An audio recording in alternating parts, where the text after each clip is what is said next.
flag that you see is the red and white of Austria, and of course we'll be in Austria in 4 weeks' time. 4 weeks from today we'll be in Austria for the Austrian Grand Prix. Austrian Grand Prix taking place at 3 different configurations of circuit around the town in Zurich and Spielberg. And of course world champions in the past, Nicolai and Jochen Rindt. Just one driver on the grid today, Alexander Rindt.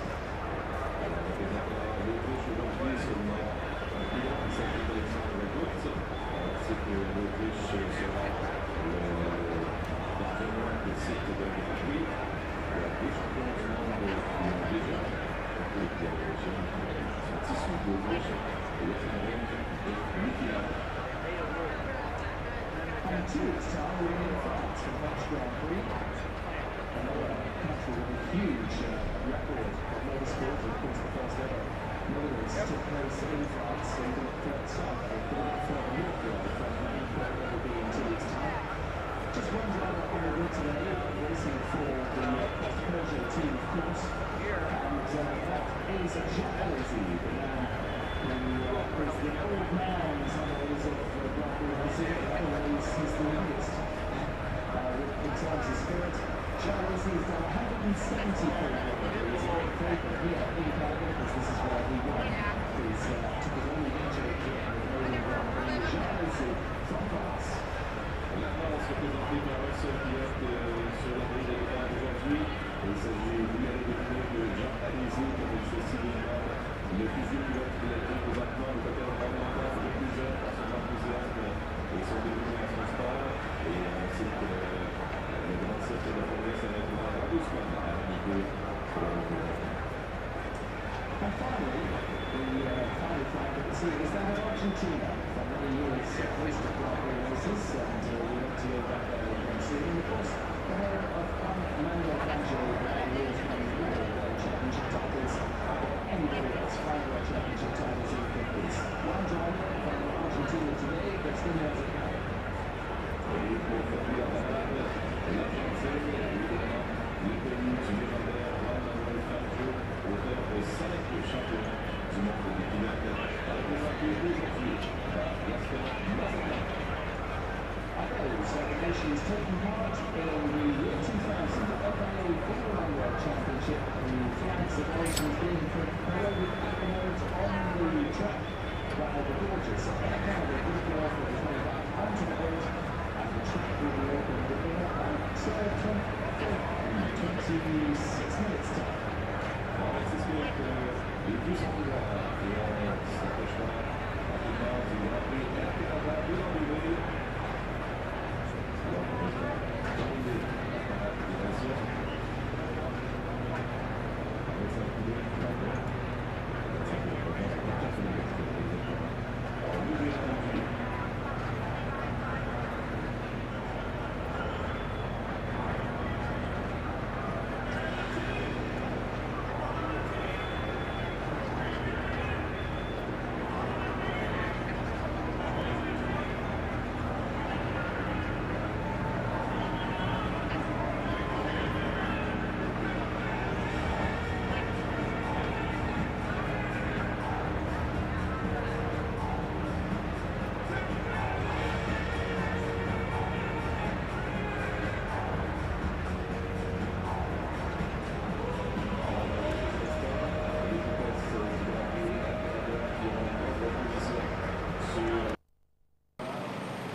4, 5. Oh, blimmin' heck, Tucker.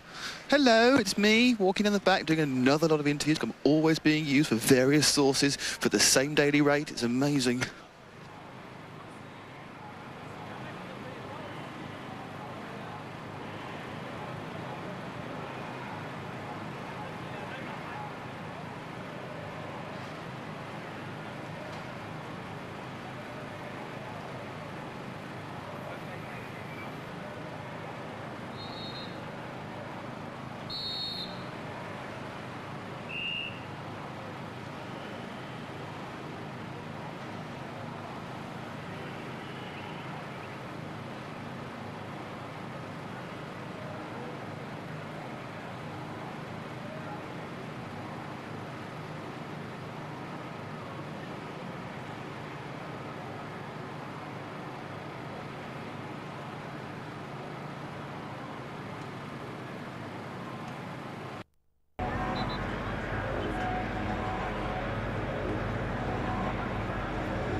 Live from Montreal, Formula One.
The Grand Prix is the biggest single event on the Canadian sporting calendar. It's a record 125,000 sellout. It's a cool day at Montreal Gilles Villeneuve circuit.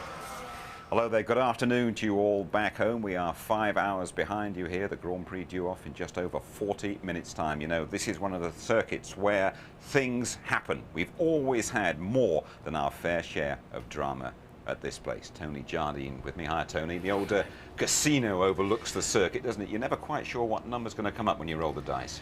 No, we gave a lift to Bruno Junqueira the other day, the test driver from Williams BMW, and he said the drivers tend to forget that this is more a street circuit than a permanent circuit, and they tend to go for it. But it's a bit like Monte Carlo. The barriers are right at the edge. The first corner funnels in and then goes in down into second gear. Remember last year, Irvine and Coulthard tangled there.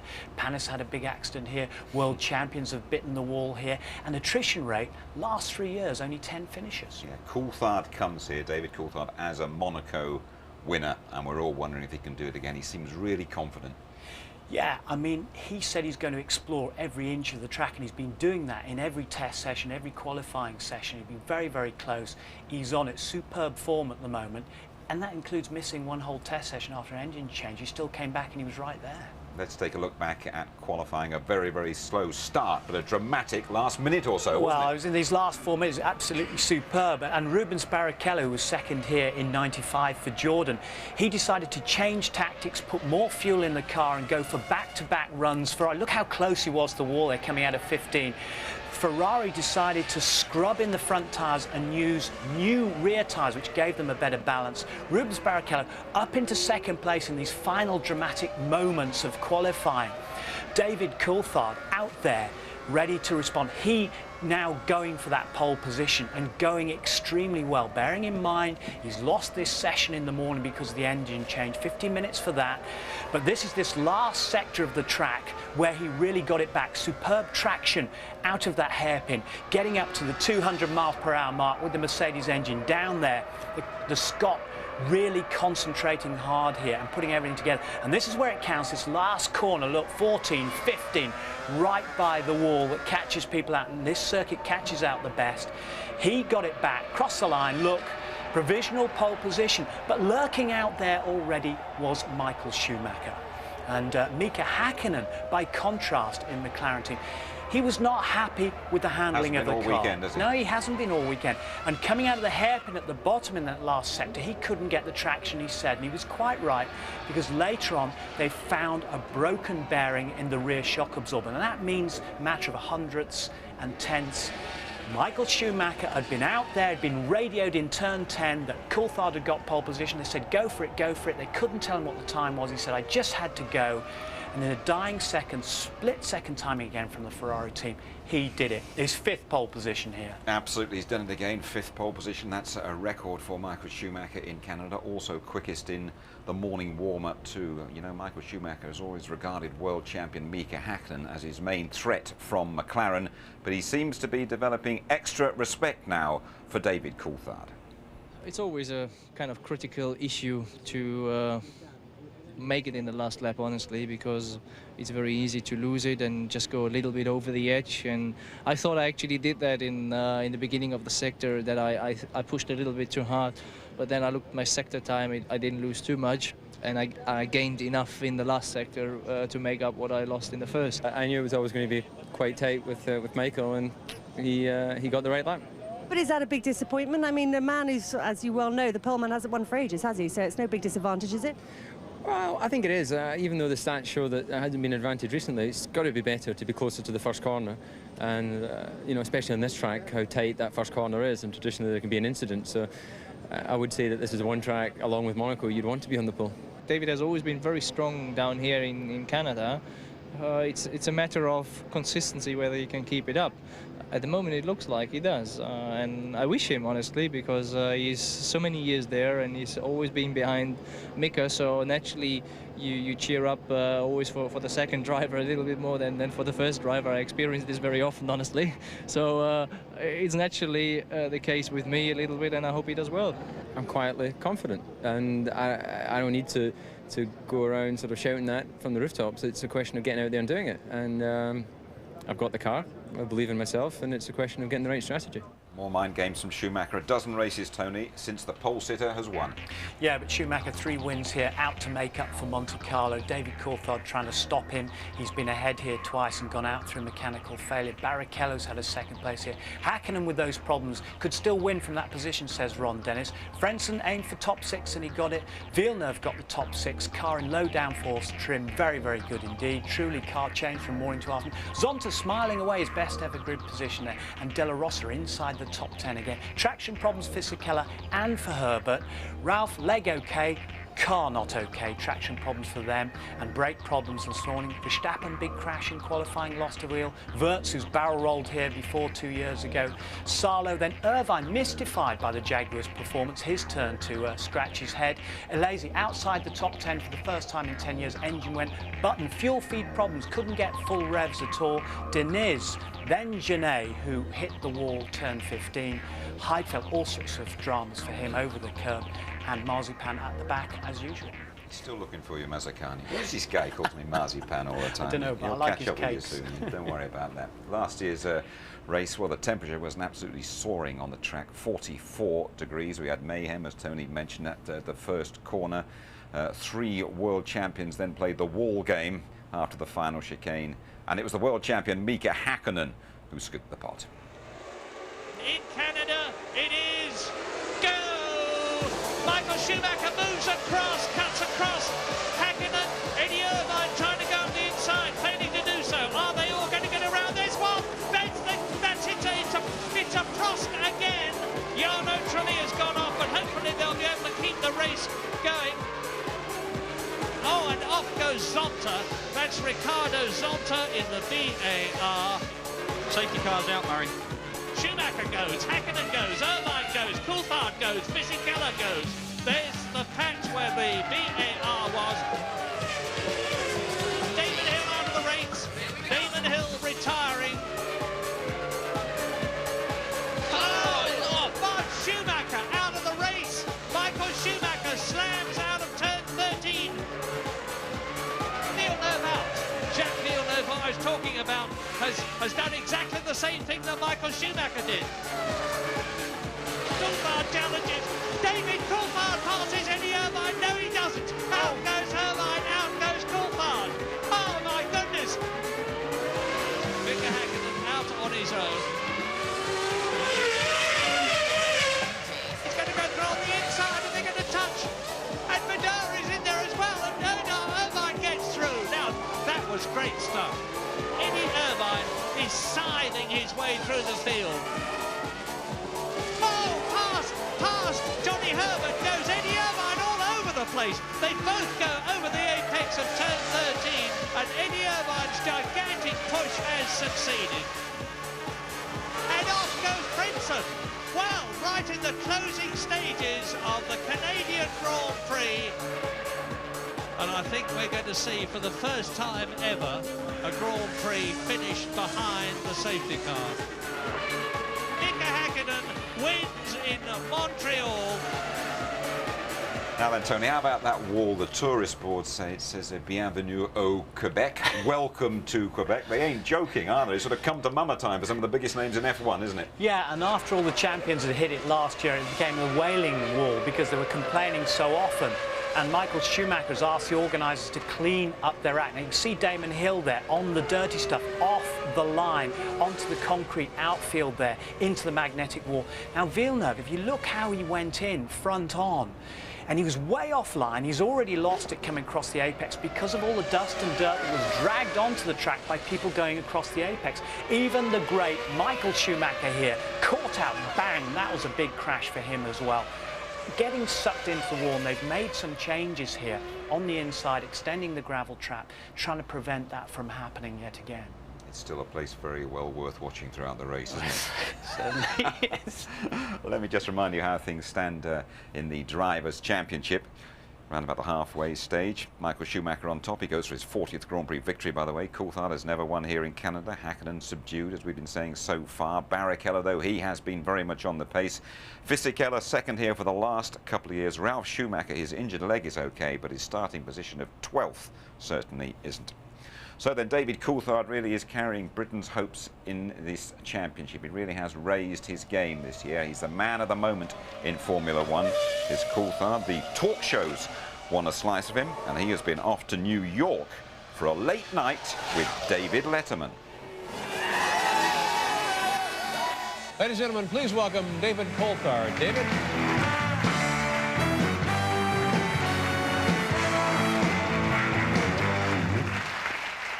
Welcome to the show. The championship is going pretty well for you so far, isn't it?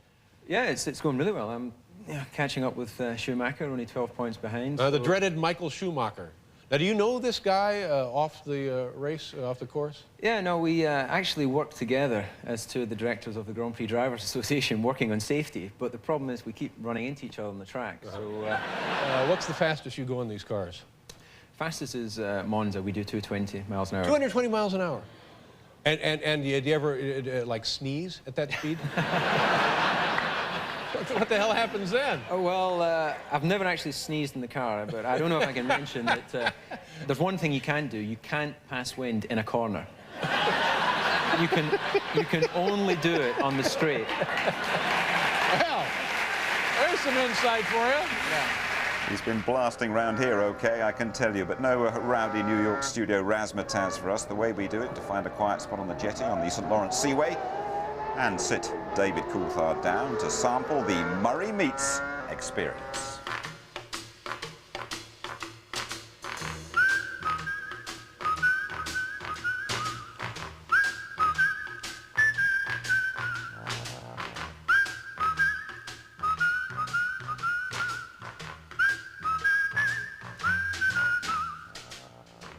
Not many people realise, and I'm here to point it out, that you actually have 3 years less experience than Michael Schumacher, Al and Mika Häkkinen.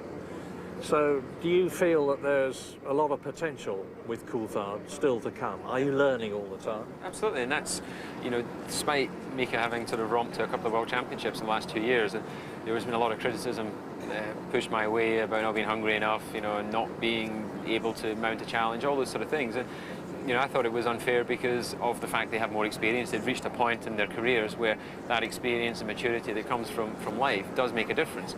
You know, any good driver shows flashes of great performances early on in their career, but they don't tend to put together a real consistent challenge for a championship until later on, when you've sort of grown up a little bit. And that's the area I think I'm getting into now in my career, and still feel I'm learning and still feel that I've got a lot more to give. One of the bits of conventional wisdom is that your team boss, Ron Dennis, is, quote, closer to Mika than he is to you because Mika was involved in that awful crash at Adelaide and he nearly died.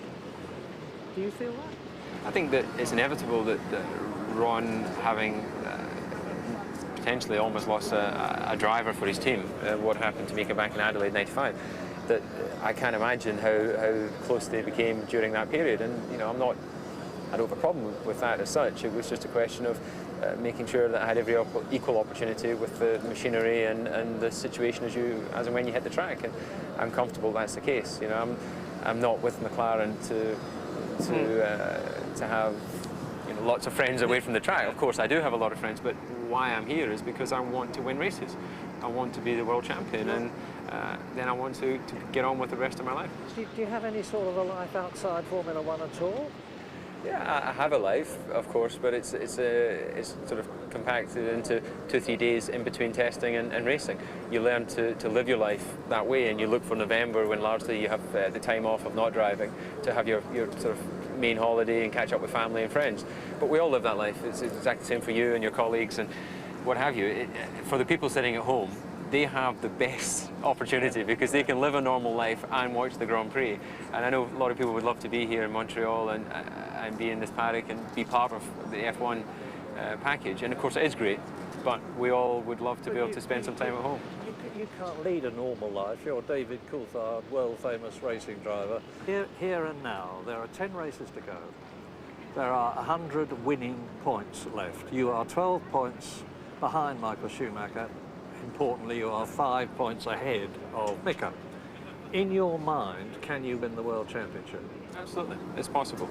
The gap between myself and Michael is less than it has been, and it would only take another win here and Michael to have some problem or other, and suddenly you're right in there with a shout. And it's going to be a whole season-long battle. You know, the people at home are going to get I think a classic Grand Prix and World Championship battle. And I'm a part of that and have the opportunity to be a part of that right until the end, and I believe I have the opportunity to win it. Coulthard needs that first Canadian victory badly. 1 and 2 of the cars going out onto the circuit here in Canada. 25 minutes to go to the start of the Canadian Grand Prix. The circuit named after Jacques' father, Gilles Villeneuve. He won the first Grand Prix here in a Ferrari back in '78. Jacques hasn't done that well on his home track, but on Father's Day, he's got the BAR up on the 3rd row. Some achievement that. Let's drive Montreal with him, and it's Martin Brundle to talk you round. Onto the pit straight with Jacques Villeneuve in the BAR. Not much time to look at your pit board here as you build up to 190 miles an hour, sweeping down to turn 1. You try to use it as a deceleration zone, really, into 2, a quick jab of the throttle, then hook up on the curb on the inside, use it like a railway line, and then get on the power early towards 3, up to 165 miles an hour, and down to just 75. Clip the curb on the inside. Be very careful on the exit. Correcting the oversteer there, now into turn 5, 165 miles an hour around the wall, and brake very, very late into 7. Now just 60. Building up to 90, a bit of space on the exit. BAR still giving him some oversteer, up now to 190 miles an hour. Slight right curve, then you're going to go underneath the bridge. It's bumpy, a few manhole covers, and make sure to clip the curb on the inside.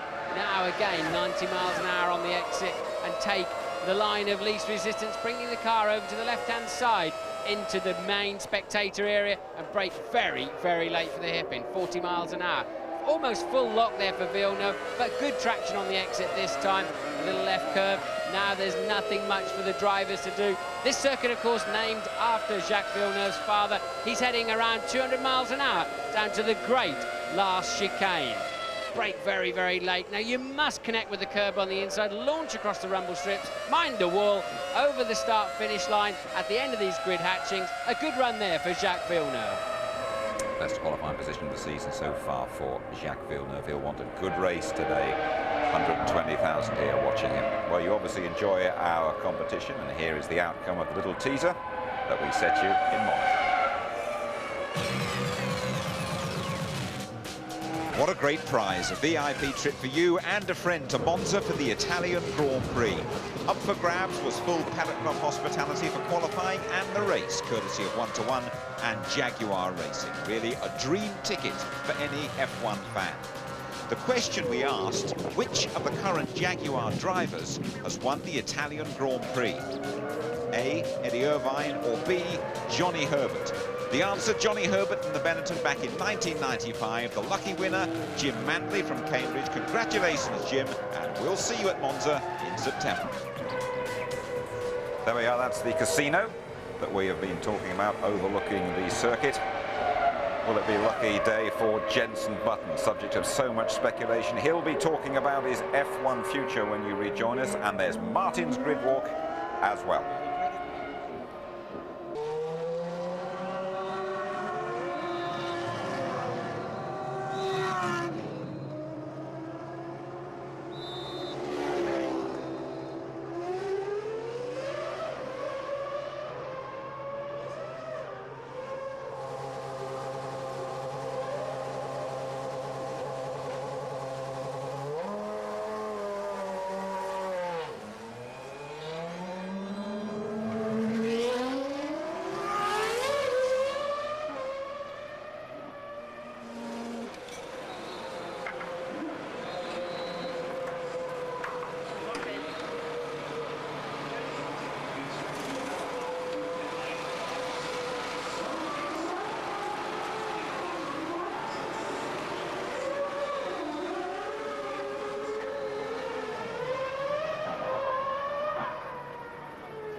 You're back with us in Montreal, looking at a very relaxed Jenson Button, having a bit of fun with test driver Bruno Junqueira. Not much fun for him, though, so far this weekend. He's starting down the back in 18th place in the Williams.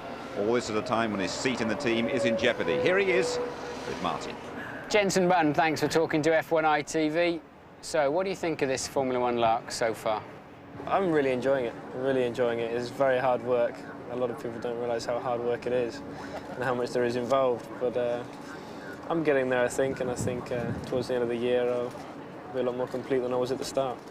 I said to you on the grid just before the race at Silverstone that you seem to have one emotional level, which I thought was a great compliment. Yeah. You thought I was questioning your partying ability or something like that. No, trust me, I can party away from the circuit. But, you know, you're 20 years old, your calmness is amazing. How do you do that? How do you keep such a level head at all times? I think it's having a father like mine you do. He's a bit crazy, so I have to be a bit more calm, sort of the things out at home. So I think that's probably why. Seriously? It must be. Have you always been like that all through your life? Have you just been... I think I've been quite calm, and I don't know. I don't think there's no use in getting all, hyped up about things. You just stay relaxed, and I think you do a much better job. we're halfway through the season and the media have already got you booted out of the Williams team. They're playing table tennis next Yeah. year. How daft is that? It is really, because nobody knows what's going to happen. This is the 8th race of the season. It's a bit early to be talking about next year. And everyone thinks I've already left, so I don't really know where they got that from, because I think I'm going to be the first one that's told what's happening next year. So really, I've just got to concentrate on what I'm doing and just concentrate on that, and then at the end of the year, we'll see what happens. So how can you respond to that sort of stuff on and off the track? How can you handle that? Well, I've got quite used to it now, because I think I've been asked, the last 3 races I've been asked about 10 times what it feels like to be out of Williams' seat next year, so I'm quite used to it now. So the spotlight is burning quite brightly on you at the moment, all the chit-chat about Montoya, etc., etc. And I'm not going to be the 11th question this weekend of how does it feel like to be booed out, William, because I know your situation. But do you feel that pressure, and can you handle it? I don't feel the pressure at all. As I said, not from the team anyway. And I think I can handle it. But no, I feel very confident with the rest of the season, and that's what is important to me at the moment. So.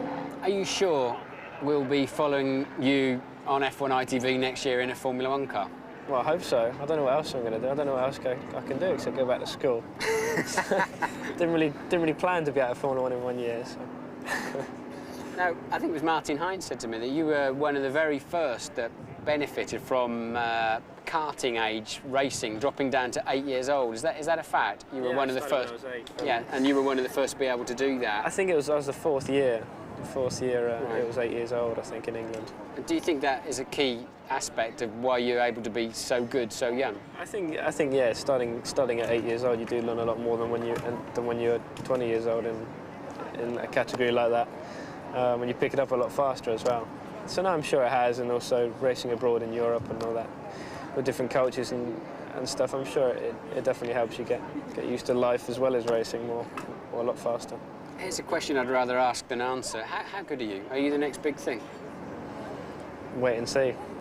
That's all I can say, really. All right, good answer. Best of luck and congratulations on everything you've achieved so far in Formula 1. Thanks for talking to us. Thank you.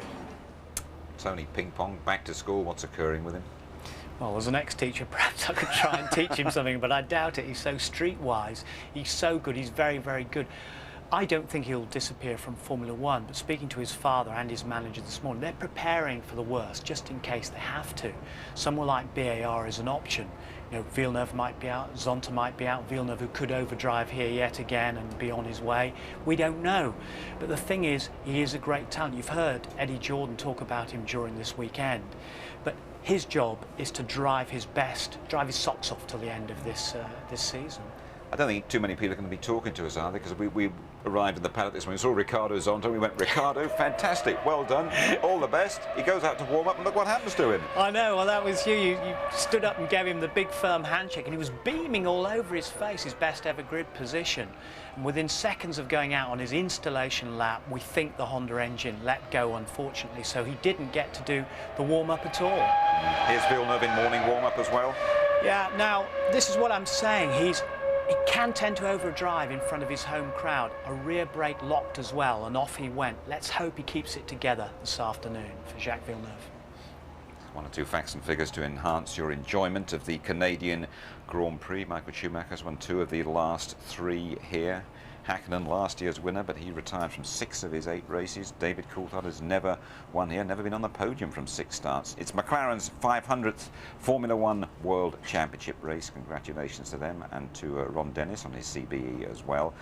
Fisichella is the only driver to finish in every Grand Prix this season, and 14 wins from pole in the last 31 races. But the last winner from pole, Mika Hakkinen in Hungary, some 13 races ago. This one always a race of attrition, and if recent history is anything to go by, it's unlikely there'll be more than 10 finishes. Well, what is the race strategy likely to be? James Allen has been investigating. Canada is traditionally a one-stop race, but the problem is it's very, very hard on the brakes. A one-stop fuel load weighs 85 kilos, and the brakes take a real hammering with peak temperatures of around 1,000 degrees centigrade. Now, this morning in the warm-up, both Ferraris tried two-stop fuel, but I think that was more just to keep McLaren guessing. The problem with using 2 stops around here is that you need to build a lead of at least 28 seconds in order to make your extra stop and rejoin back in the lead. Plus, if you get any kind of safety car period, and we often do here in Montreal, you're absolutely finished. So I think most people will stop just once today, making the stop around lap 30 to 35. So with McLaren and Ferrari on the same strategy, it's a straight fight between Michael Schumacher and David Coulthard. Thank you, James. Everyone very, very happy indeed. It's just a lot cooler here. The temperature just 18 degrees. A huge contrast, I know, to all of you back home. 15 minutes or so to go to the start of the Grand Prix. What do you make of that, looking at the McLaren team there, Tony, of the situation between Mika Häkkinen and David Coulthard now? Well, I think, and there he is, there's Adrian Newey, the technical director, and Mika Häkkinen just whispering in his ear. I think that there is a little bit of a swing to David Coulthard. What we've got to remember, it was a lukewarm Ron Dennis, I thought, on the podium after Monte Carlo. Who's that in the shot, by the way? That was our James. That was our James, working out exactly what's going to happen strategically. But Ron Dennis is actually engineering on Mika Häkkinen's car as well, so there is a little bit of a bias there. But to counter that, Ron does let them do, both as #1 drivers, to go for it, and that, to his credit, is a great thing about McLaren. There's Rubens Barrichello there moving over to the right-hand side, just consulting with Ignazio Giunti there. That's the guy who's one of the great engineers at Ferrari, and hopefully they've got their strategy right. All right, well, in past years, Martin Brundle has missed this race for ITV because he's been racing at Le Mans. I'm delighted he's on the grid for us now, and hopefully we can hear from him. Hiya, Martin, there you go. Hello, Jim. Hello, everybody. And welcome to the grid. It's slightly curious down there because it's very, very calm, and I don't feel it's necessarily tension from everybody, but maybe it is just the calm before the storm. Let's have a wander along the grid, see who we can find as ever and what's going on. Both Ferraris have arrived very, very late onto the grid. Michael seems to have a problem. Plenty of time here still to be kissing pretty girls and all that. Look at the smile on his face. He certainly seems happy with life at the moment. But yeah, he just seems incredibly relaxed, doesn't he? Excuse me, I'm sorry about that. So here's Coulthard. Let's have a quick word with Coulthard if we can. And he's talking to his engineer. So can we butt in, David? We're pretending we're working because we can see you coming. You're pretending you're working, so... So tell me about it. You're in with a chance of the championship. You've really been elevated after Monaco. What can you know, what's your mentality for today? You've got to score points, but at the same time, you've got to take points off of Schumacher.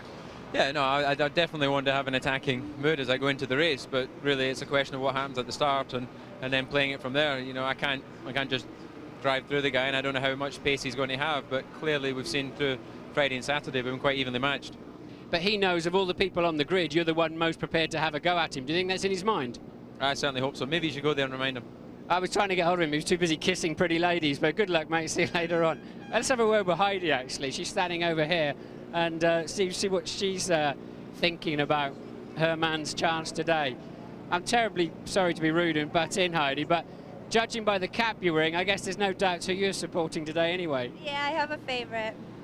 I mean, he's really going well. Is he up for it? I mean, what's your vibes from him? Of course. Yeah. Of course, he's going to win. He's going to win the whole thing. I'm the eternal optimist. So. Good job too. Good job. So, I mean, where do you watch the race from? What do you do during the race? You go and hide behind the pits and with your head in your hands, or what happens? I usually watch the start in the pits, and then I find someplace quiet where you can see the times and the screen, everything. So. Does he ever sort of say, oh, God, you know, Heidi, I don't know what to do today, or does he talk through things with you? I'm going to tell you. That's a secret. Team secrets, team secrets. Secret. Well, you give less team secrets away than most people. Thanks for talking to us, Heidi. See you later on. I want to talk to somebody from Ferrari. I want to get a bit of a spin on what they were doing in the warm-up this morning, because they changed their strategy. I've only got 45 seconds left, but let's just see if I can blag a quick word. Ross, any chance of a quick word? Very quick, 30 seconds, 20 seconds. Obviously you were moving your strategies around this morning in the warm-up. Are you absolutely clear what you want to do this afternoon? You're satisfied you got the right picture? I think so, yes. So the rain's predicted, so that might throw a bit of a spanner into it. But it's a one-stop here, going as long as you can. That's what everyone will be doing. It's just a question if the safety car comes out or it rains. So that you've heard that rain is predicted. That's the first I've heard of that, I have to say. When are you told it's coming? I'm not going to tell you that, but I know it's coming. Yeah, OK, interesting one. Thanks for talking to us, Ross. I think it's time we threw back to the studio. Thanks very much indeed, Martin. So rain on the way, and that really could make things extra interesting, couldn't it, Tony? It could, but usually Ferrari are extremely well prepared for that. They will have set up, you know, the car in different guises to cope with it. They will be able to change the strategy accordingly.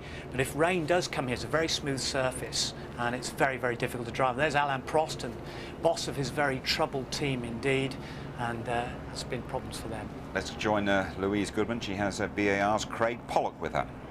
Craig, 2 cars in the top 8. You're having a strong weekend, aren't you? Well, we started off pretty well. The problem is now is the race. So we've been very good in qualifying 6th and 8th position. If we can get through the first corner in the same places and then start to fight, we'll be very, very happy. This is obviously Jacques' home Grand Prix. Is he extra pumped up for this race?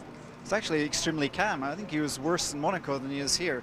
We've tried to protect him as much as humanly possible because the crowds are just 100% behind him, but he's going to be fine. He really is fine. He's very calm. Have a good one. Need it. Thank you. And Jacques Villeneuve needs it as well. Pedro de la Rosa, he's been going pretty well.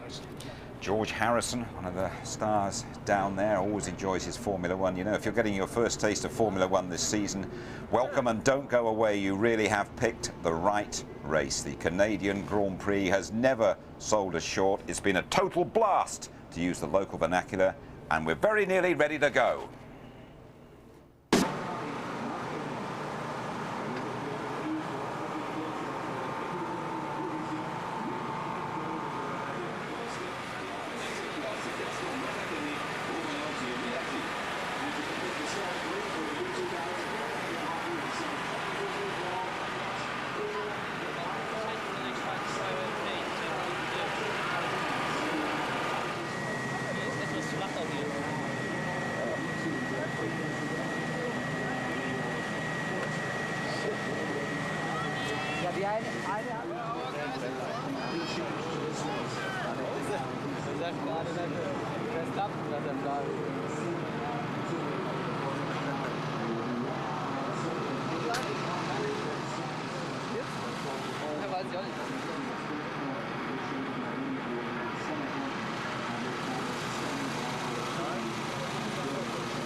You're about to see the Canadian Grand Prix from the Gilles Villeneuve circuit on Montreal's St. Lawrence Seaway. We've just heard Ross Brawn of Ferrari telling us it is going to rain. In the ITV commentary box we have Martin Brundle and Murray Walker. Now Murray, you have made your own personal check. What is the latest? Absolutely, Jim. I just stepped outside the door and I felt a few drops of precipitation on my arm.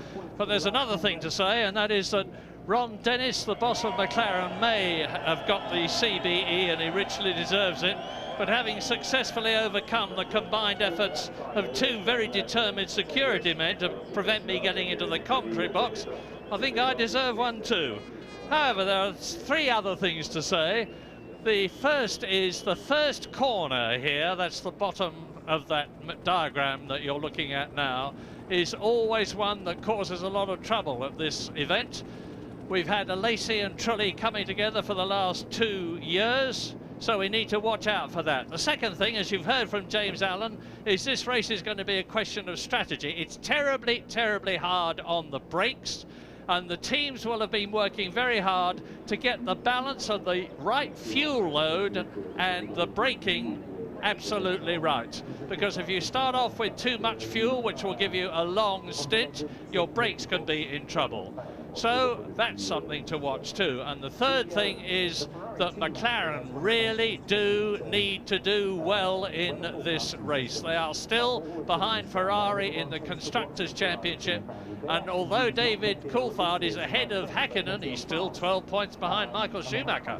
Yes, and all through free practice and indeed qualifying, there's been fractions between the top four cars. Barrichello very much on the pace this weekend, looking, other than qualifying itself, as if he might have a tenth of a second even over Michael Schumacher, but he's tended to fade a little bit in the races, some of the races so far this year, but Barrichello looking extremely strong around here.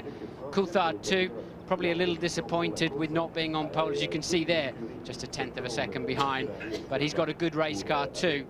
But Michael Schumacher on the better side of the grid with a slight, there's an 8-metre difference between the first and second rows of the grid, so I guess from pole to second place, about a 4-metre head start, and that gives Schumacher just about all he needs, plus the inside line down to turn one.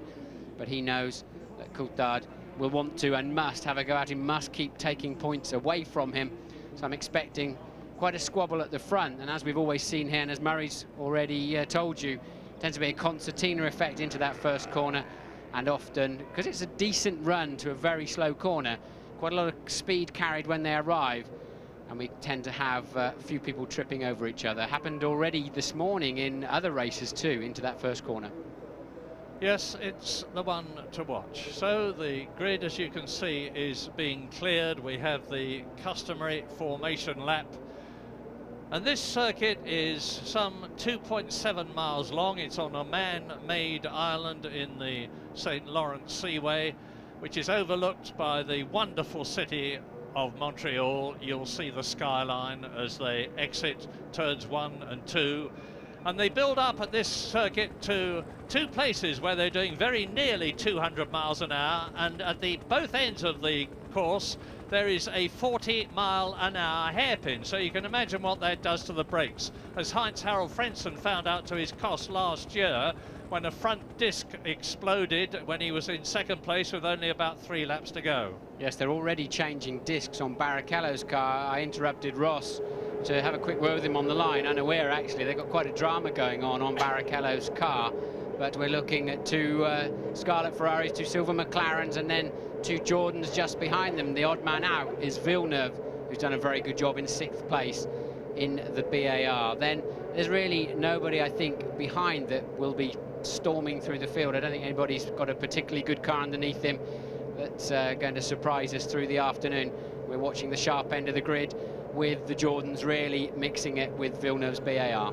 2 things to say, and you've just reminded me, Martin. BAR, they've done better here than they've done anywhere else in their short Formula One history, because Jacques Villeneuve, the hero of Canada... Look here, Murray, Coulthard's car, as he looks like he's got some kind of clutch problem or something, and he's away, so Coulthard's away. They started the car up, it looked like it had gone into gear, probably stalled, so they lifted the back of the car, started it up with it in gear.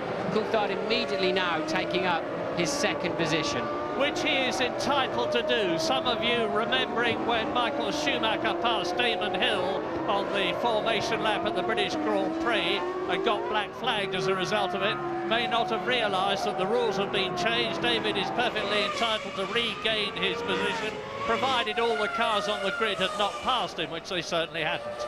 That's right, so a little bit of a scare early on for Coulthard. Don't know if he's got a slightly sticky clutch there. Sometimes the clutch drags a little bit, especially when you're sitting on the line. If you pull first gear a bit too early, the clutch units are absolutely tiny, a little bigger than the size of a man's fist on these cars, transmitting the 800 plus horsepower, and often they can overheat a little bit or drag, or maybe Coulthard didn't pull the clutch fully in, and well, hopefully it's not a technical problem, otherwise he's going to have a major drama come the start proper. Well, we're going to know very shortly. This circuit is only used once a year. It is a park during the rest of the year. And there you can see one of the three bridges as they exit Casino Hairpin. That's one of the 40-mile-an-hour corners after the 200-mile-an-hour approach. And it's where they start building up for another 200-mile-an-hour run down to the notorious turn 15, the left-hander chicane, where no less than 3 world championships went off last year. Schumacher and Damon Hill and Jacques Villeneuve. This is a low grip circuit, Murray. As you say, it's a parkland circuit the rest of the year round. So low tyre degradation, tyre wear, and I'm expecting the cars to run as far as they can. I'm expecting them to have as much fuel in as they can possibly get in just to run the first stint. They may choose a different strategy. I was trying to get it out of Ross on the start line. Of course, he wasn't going to give it to me. I'm wondering if they may put a bit less fuel in Barrichello's car and make him more of a menace to the McLarens, but I'm expecting the rest of them to go to around lap 40 before they come in for the one and only pit stop. People midfield and back may go for 2. I'd agree with that, maybe even longer. So, remember, the first corner is going to be absolutely critical, crucial. Are they all going to get round it? It's Monaco all over again. And already the pole position man, Michael Schumacher, as you see, Jenson Button way back there in 18th position in the white and blue Williams, forms up. Yes, Jenson had a fuel pickup problem in qualifying, so it certainly hampered his performance there. I don't think we've seen Jenson's genuine speed back there in 18th. We'll keep a close eye on him.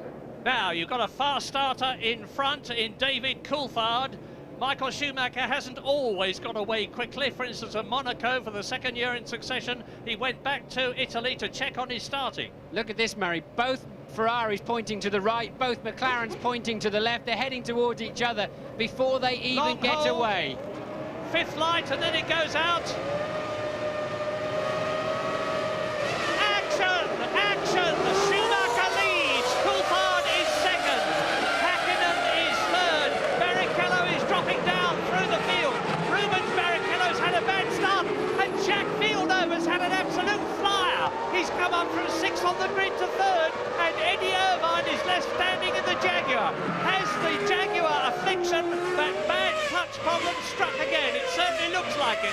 But a monumentally quick start from Jacques Villeneuve ahead of Rubens Barrichello in the BAR. Eddie Irvine being pushed off the grid, the first retirement, I presume, of this year's Canadian Grand Prix. Jacques Villeneuve has done it again, and Canada will be absolutely euphoric about that. It's a short lap here, but they're already pushing Irvine past our commentary position. They've got about 100 metres to go before they clear him. They will clear him in time, Murray. I do not anticipate the pace car. Dream start for Schumacher and Coulthard, and that's a problem there. The BAR Villeneuve is not on the same pace as Ferrari and McLaren. He is going to be a real nuisance now for Barrichello and Hakkinen. This is a 2-horse race. Bad news for Mika Hakkinen in his efforts to make it 3 world championships in a row. Let's have another look. Watch Michael Schumacher sprint away, but watch on the left Jacques Villeneuve. You see, there he is. He's already past Rubens Barrichello, who has to brake to avoid David Coulthard, who gets ahead of Villeneuve and goes through. Jacques Villeneuve up into 3rd position. Now we're going to see it with the French-Canadian. He's past Frentzen on the left. There is Coulthard in front of him. Barrichello is passed by Villeneuve, and now he goes up into still 4th position. He's got the inside line. He squeezes David Coulthard out, and there he is again. It's Hakkinen he's squeezing out. Murray Coulthard was ahead of them So it's Barrichello away poorly, Hakkinen away reasonably. Hakkinen breaks too early for the first corner. Villeneuve goes right around the outside, and that then pushes Hakkinen behind even Barrichello as they scrambled out of that turn 2. And that is how it all happened, and that's released these two cars now out into the lead. Yeah, and you're absolutely right, Martin. Jacques Villeneuve is going to hold them up, so it is between race leader Michael Schumacher, second place man David Coulthard, the first two in the World Championship, and Barrichello is attacking. Yes, somebody, I think it was possibly even Della Rosa past Frentzen into Della Rosa there, look, up into 6th place, having just nailed Frentzen into the casino hairpin. So Della Rosa very much on the move in the Arrows. Yeah, and he started an excellent night. The Arrows is getting better and better. So there is Villeneuve and Barrichello and Hakkinen, and in 6th place is Della Rosa. Frentzen down into 7th position. And this Canadian Grand Prix has got a long way to go. Here is a replay of Della Rosa coming down to the hairpin, nipping through on the inside of Heinz-Harald Frentzen's Jordan with its Mugen engine. Yes, Frentzen asleep there. I don't think he really expected an Arrows to be coming up the inside of him like that. You've got to assume that Della Rosa is... you've got to assume that Della Rosa is on low fuel. I'm just looking at the computer here. Investigation involving car 2 by the stewards. I've got a sneaky feeling that Coulthard was rolling on the start, that Coulthard was underway, and we know he maybe had a clutch problem anyway, so we're watching that closely. It's possible Coulthard jumped the start, in my view. I did see his wheels. James, what can you tell us in the pits? Yeah, does seem to be a feeling down here that there may be a problem with Coulthard, and it certainly is relating to the start. The stewards are looking at it. It'll be about 15 to 20 minutes probably before they make any kind of decision. There is a maximum time, of course, about 25 minutes. On Della Rosa, though, I was talking to one or two of the engineers just on the start line who are in front of him, of teams from in front of Della Rosa in the grid. They were saying, we're going to really worry about that guy. The Arrows hasn't got a big enough fuel tank to do a one-stopper here, so he has to go 2. He's going to be cutting through like a hot knife through butter. James, you're absolutely right, because as you said it, we saw Della Rosa attacking Hakkinen. He's coming towards us on the screen now. Hakkinen in the silver and black McLaren. Della Rosa from Spain, from Barcelona, in the orange Arrows. And he's pulling well away from Heinz-Harald Frentzen, who is in 7th position. David Coulthard, though, is the fastest man on the circuit. There is only 7/10 of a second now between Michael Schumacher in the lead and David Coulthard in 2nd position. And there is 4.5 seconds between Coulthard, who is 2nd, and Villeneuve, who is holding up Barrichello, Hakkinen, Della Rosa and Frentzen behind him. There's the proof, look at it. I can't be absolutely sure Coulthard jumped the start, but I do have a feeling I could see his front wheels turning, but it was a very close call. Or maybe, just maybe, it was the fact that the mechanics were on the track, Murray, once the green flag had been waved, starting Coulthard's car up. Well, we're going to know the position soon. It would be terrible for David if he was delayed in any way with a time penalty, because he's the only man in the race against Michael Schumacher at the present moment. I'm now going to stick my neck out, but Michael Schumacher seems at this stage of the race just to need to keep going to get yet another victory as Della Rosa in the background attacks Mika Hakkinen. Yes, Della Rosa not quite got enough speed. That McLaren Mercedes-Benz got plenty of grunt, as we know, but Della Rosa there well in Hakkinen's slipstream, but couldn't do anything about it, and surely he has a significantly lower fuel load. Now, the Canadian Grand Prix Gilles Villeneuve circuit on the Ile Notre Dame is an easier track to pass on than many of them, but Jacques Villeneuve there is not going to be relinquishing his position, his 3rd position, to Rubens Barrichello lightly, and Barrichello will have to pick his chance very carefully indeed. Probably down to the hairpin, which they're approaching now, would be where Rubens chooses to attack. But this is a low downforce circuit, and the BAR car goes extremely well here in comparison with Monaco, where it went very badly as a high downforce track. Yes, Mika Hakkinen struggling there with a bit of traction out of turn 7 and allowed Della Rosa to get even closer. This pair up front are a full 1.3 seconds a lap faster than that following pack just coming into view now, headed by Villeneuve. Exactly what you'd expect. That's the kind of pace advantage they have got, but clearly Barrichello and Hakkinen can do nothing about even getting close to the back of that BAR, let alone overtaking it. So on lap 5 with 64 still to go as we watch Villeneuve 3rd, Hakkinen having a look at Barrichello and dodging back in again. De La Rosa in 6th position. They're all being held up by Villeneuve. And now David Coulthard is 5 seconds ahead of this battle, and he is just one second behind Michael Schumacher. So it's Schumacher, Coulthard, Villeneuve, Barrichello, Hakkinen, De La Rosa. Frentzen is 7th, Zonta is 8th, Trulli is 9th, and Jos Verstappen in the second arrows is 10th. The arrows are going extremely well. Yes, Jenson Button unfortunately has slipped back to 19th position. Johnny Herbert down in 12th. Eddie Irvine did join the race, but 2 laps down. Yeah, it's not looking good for Jaguar, but you heard from Jim Rosenthal earlier on that this is very much a race of attrition, always is. If more than 10 cars finish this race, I'm going to be pretty surprised. 22 started it, 22 are still running, but already Eddie Irvine is 2 laps behind the race leader, who is on his 6th lap. Well, this is the problem we've seen so many times, Murray, I mean, for example, when Hakkinen was catching Salo in Monaco, a full 1.5 seconds a lap faster than him, as soon as he got anywhere near his slipstream, couldn't get any closer. We've seen it happen so often. It's a problem with the aerodynamics on the cars, and we know for a fact the Ferrari and the McLaren are 1.5 seconds faster than Jacques Villeneuve, and they just can't do anything about it. And that's why this man, De La Rosa, can stay with that McLaren of Hakkinen. Yeah, and these pictures, these fabulous pictures, just underline what Superman these Formula One drivers are, because they're driving at speeds up to 200 miles an hour here. You can see them jostling for position with those 18,000 RPM engines spinning behind them, some 800 horsepower, and you can see that, like Monaco, this place is all Armco and walls. There is virtually nowhere to go if you go off. Yes, it's better than Monaco, where the track and the Armco are virtually one. There are some small runoff areas here, but you've got to be millimetrically perfect in your positioning of the car. And if you've got someone in front of you and someone trying to pass you behind, that's very difficult as we ride with David Coulthard. And now coming towards us on lap 7, Michael Schumacher leads. David Coulthard is second. Look back down the track, and the gap is now 9 seconds between Coulthard in the silver and black McLaren and Jacques Villeneuve in 3rd position in the BAR. Coulthard exits that notorious turn 15. I just hope they're not going to penalise Coulthard's car or anything he's done. I hope he gets away with that, because we really do need to have somebody out there keeping Michael Schumacher honest through the afternoon. And Coulthard's the only man in a position to do that at the moment, with Barrichello and Hakkinen still tucked up behind the BAR. And look, that sort of almost mandatory 50 metres behind they seem to have to follow. They'll turn into the corner in the dirty air. The car will understeer, the front will slide. You can't get on the power quite as early. The harder you try, the worse it becomes, and it's just stalemate.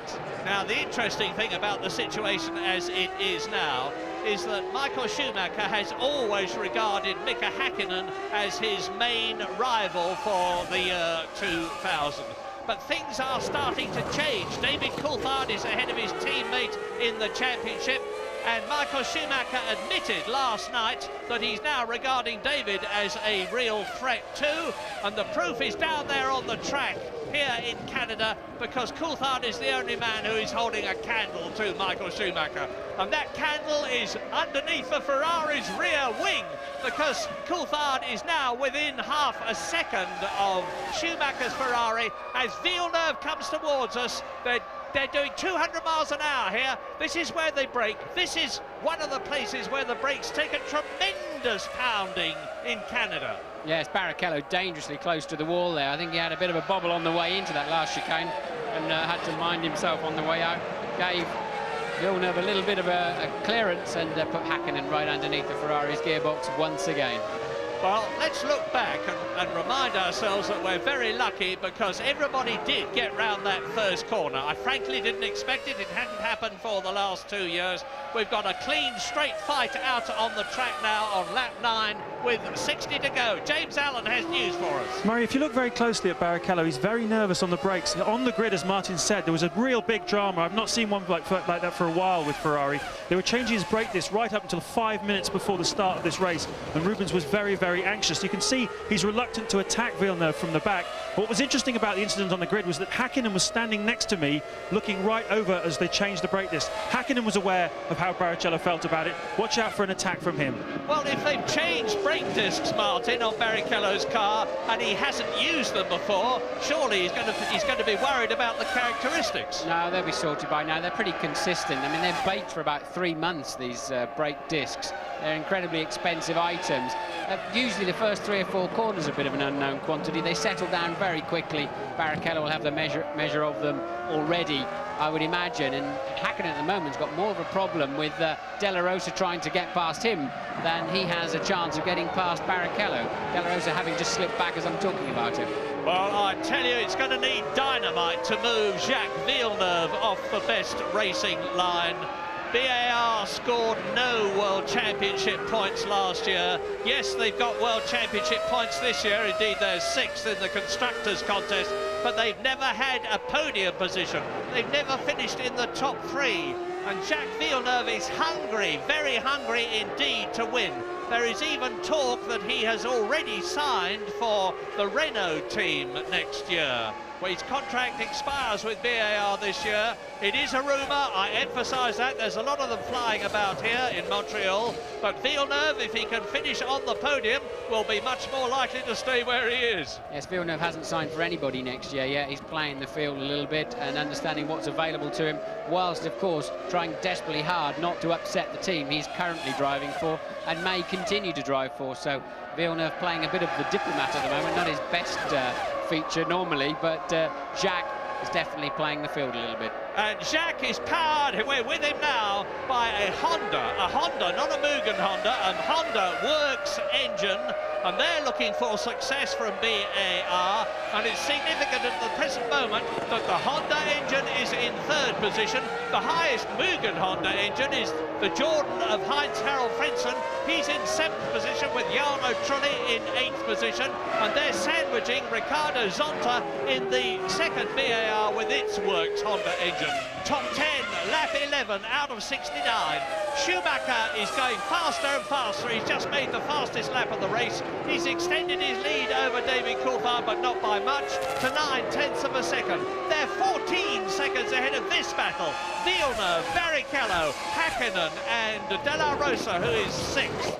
Behind De La Rosa, 7th is Heinz-Harald Frentzen, 2.5 seconds behind De La Rosa. 8th is Zonta, 9th is Jarno Trulli, 10th is Jos Verstappen. So both the orange arrows are in the top 6, top 10. Well, it was declared that there was an incident being investigated on Coulthard's car at 6 minutes past the hour here in Montreal. We're now 18 minutes past the hour, so I think we're within the next few minutes we will hear if there's any news on Coulthard's race so far. We're going to take a short break, be back very shortly.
as you look at the battle between Michael Schumacher and David Coulthard for the lead.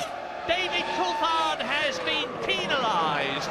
He's been penalised 10 seconds. I don't know the reason, but I suspect, as Martin has said, that it was for rolling a bit at the start.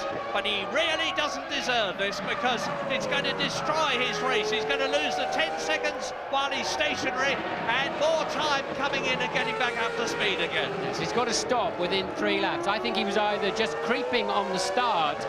We know he had a clutch problem on the formation lap. We saw him being restarted, or it was that problem itself where we had mechanics on the racetrack once the green flag had been dropped. I don't know which one it was, but the net result is Coulthard has to come in within the next 3 laps of being notified.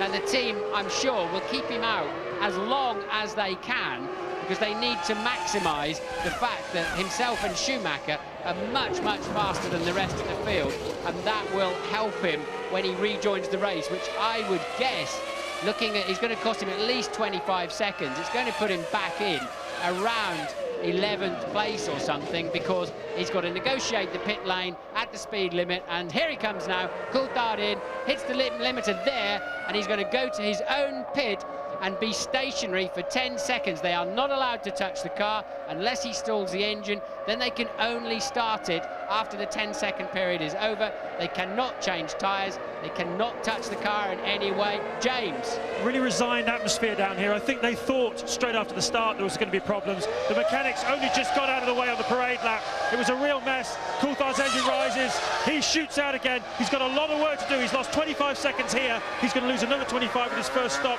It's going to be very interesting to see if he can make it up again. 10. And they're streaming through. Verstappen has gone through, and he's in 9th position. You're absolutely right, Martin.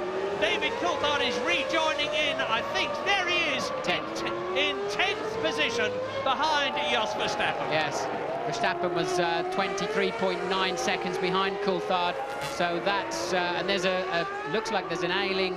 No, we've gone to a different pack of cars now. So Coulthard rejoined in 10th place. Now he's got some work to do to come through. The afternoon is yet young, Murray. Still a long way to go in this race.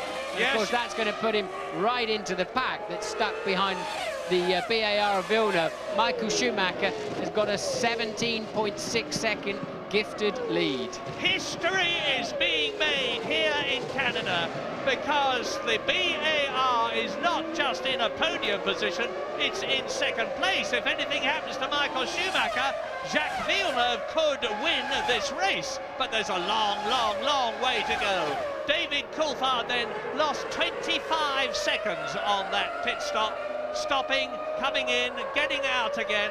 And it's not just the 25 seconds, it's the fact that Verstappen, Trulli, Zonta, Frentzen, De La Rosa, Hakkinen and Rubens Barrichello and Jacques Villeneuve are ahead of him. And although, as I said, it's easier to pass here than on many circuits, that doesn't mean to say it's easy. That's the problem with the 10-second stop and goes. As I said, the mechanics can't touch the car, so you can't use that opportunity to save yourself time later in the race by taking on board more fuel or fresh tyres or whatever. Johnny Herbert out, a very early stop. You've got to assume that's some kind of major problem there for Johnny Herbert in the Jaguar. He would not be stopping at this time for tyres, and he's very slow, even with the speed limit in the pit lane. And look at this battle now as Mika Hakkinen follows. Villeneuve 2nd, Barrichello 3rd, Hakkinen 4th, De La Rosa a magnificent 5th in the arrows. 6th now in the points is Heinz-Harald Frentzen, the top Jordan. Zonta is up to 7th, Trulli is up to 8th, Verstappen is up to 9th, Johnny Herbert is out of the race. Eddie Irvine has already been lapped after the problem he had at the beginning of the race. So Jaguar, having looked a lot stronger at Monaco, have got no illusions about the fact that they've still got a lot of work to do. Hakkinen very, very close, and Barrichello's going to have to defend the line. Hakkinen's got to go the long way round. He'll have a job getting round there, but Barrichello knew exactly what he had to do there. Hakkinen got a run on him out of the last chicane. But no position change, and it gave Villeneuve a little bit of breathing space. De La Rosa enjoying himself. I think that's until he has to pit much earlier than the 3 cars in front of him. Yeah, I just saw a puff of smoke there. You always worry when you see a puff. It could be something entirely innocent. It could be a problem. It was Barrichello's right front, without doubt, but often happens there just as the load transfers across the anti-roll bar at the front and the inside wheel goes light as you begin to turn the wheel while still on the brake pedal. Well, now, Barrichello's got 2 problems. The first and most important one is to keep Mika Häkkinen behind him. He's entitled to make 1 blocking move, then the blue flags will be out, and if he gets more than 3 of them, he's going to be in real trouble, as up comes the arrows right on the rear wing of Mika Häkkinen's McLaren in 4th position. Pedro de la Rosa from Spain, who has been rumoured to be joining the BAR team next year, is really on a charge. And Heinz-Harald Frentzen in the yellow Jordan in the background in 6th position is catching this collection of cars, because Jacques Villeneuve is still making them go slower than they could ideally if they got past him.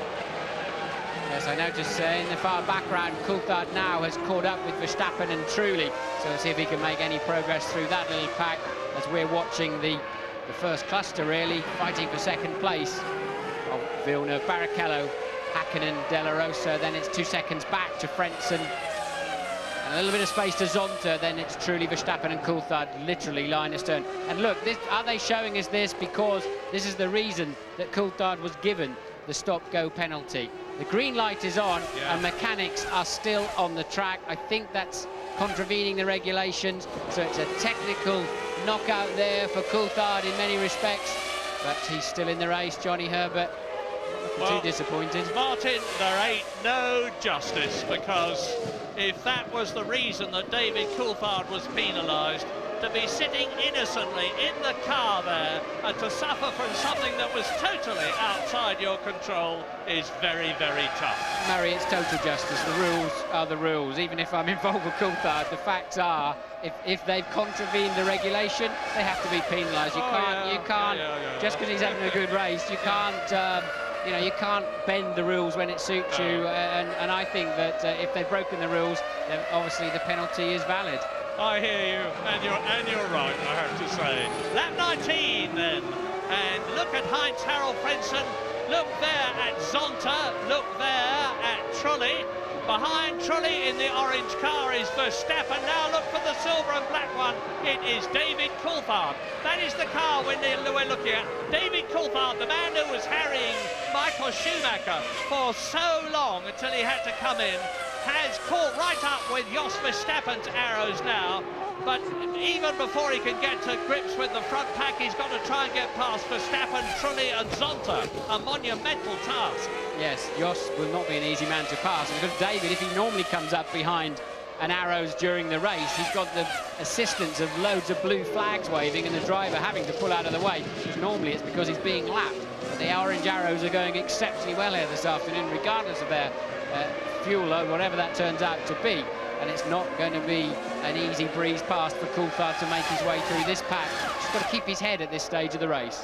When you get into a period of comparative rule stability in Formula One, the teams that have got the money, that have built up an advantage, are caught by those who haven't got so much. And we're seeing it now, because this is a real motor race here at Montreal, as we look at the BAR, the Ferrari, the McLaren, and the arrows of Pedro de la Rosa at the back in 5th position. Villeneuve keeping Barrichello behind him, who's keeping Häkkinen there behind him. 2 times world champion, Louise Goodman. What is it? I'm standing here with Johnny Herbert, Murray. Johnny, your engine making some rather strange noises as it was pushed back into the garage. Is that the cause of your woe? No, the engine's fine. It was early on, I was sort of just being able to hang on the back of Fizzy, and then I was sort of having some bad downshifts. They were very, very slow, and then when Ralph passed me, I couldn't get out. I couldn't get into 2nd or 1st at the hairpin, so I was in 3rd, and of course we got a run. Funnily enough, I got the gears the rest of the lap, and then when I got the hairpin again, I couldn't get below 4th, and then when I got to the chicane, I couldn't get below 5th. So it was gearbox problems, which is just damn frustrating, because we had a hell of a lot of problems in Monaco in the race. Had another load of problems here after, basically having sort of a better weekend. Bad luck, Jenny. Yes, and I can see in the pit lane that the Arrows men are out and ready for one of their 2 drivers. So happy hours over for those 2, I think. where for sure they had a low fuel load that was clear to see from very early. And there it is already. De La Rosa coming in. Out of 5th place, so a little bit of a false position, but nonetheless he was making good use of the strategy. That's going to push him a long way down.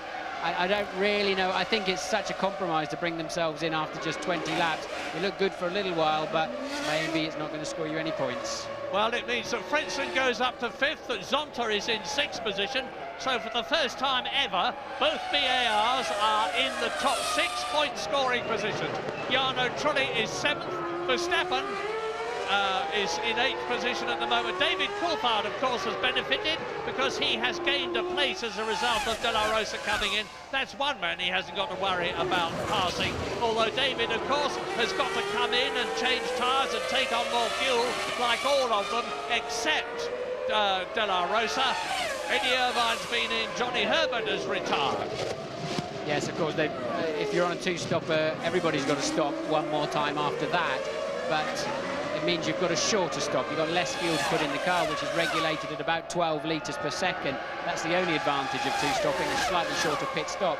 But surely it's not the right way to go this afternoon. Well, Mika Häkkinen has got a bit of the pressure off him. Here he is in picture now. Mika Häkkinen in 5th position, at least has got to just worry about trying to get past Barrichello without also having to try to stop De La Rosa getting past him, because there's now a 3-car battle for second place and not a 4-car battle. In the white BAR, Jacques Villeneuve.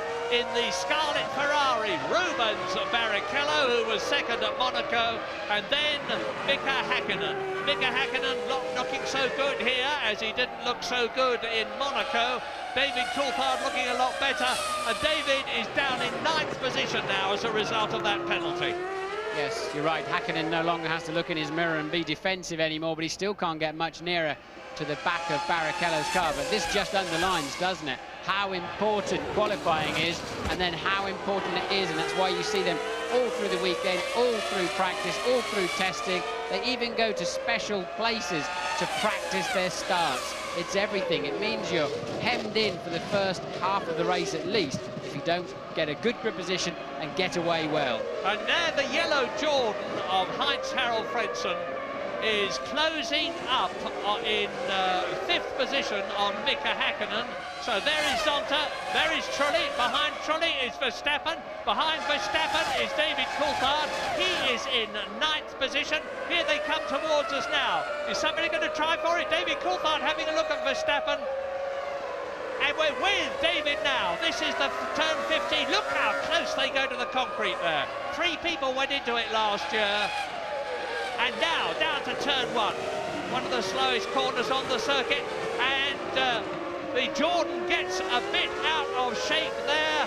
David Coulthard, we're looking forward from his McLaren now at Jos Verstappen's Supertech powered arrows. Yes, one of those cars in front of him, I think Verstappen's car, is putting out some fluid. We saw it on the camera lens, and we saw Coulthard trying desperately to wipe his visor as well. Something spitting out some fluid from the back of the cars. They shouldn't do that. They should be closed, ventilated systems. So Coulthard with a bit of a problem of visibility. But it just shows you, doesn't it? He's now lapping a second a lap slower than he was in the early part of the race. And looking out of the people out here, Murray, getting caps and coats on. They said it was going to rain about 1:30, and it has. That was what Ross Brawn was keeping under his bonnet, I think, Martin, because yes, rain is forecast. All the teams have got wet weather tyres ready to slap onto their cars, but this could transform the race if it happens. Yes, I looked into that a bit more after Ross said it, because it completely caught me off balance, because I hadn't heard about any rain at all.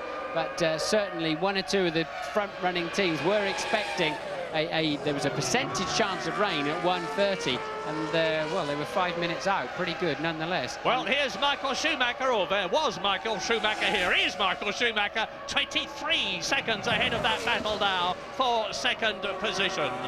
But Michael Schumacher has been way out in front in the past, only to have some sort of a problem, as he did at Monaco. And Barrichello having a look at Jacques Villeneuve.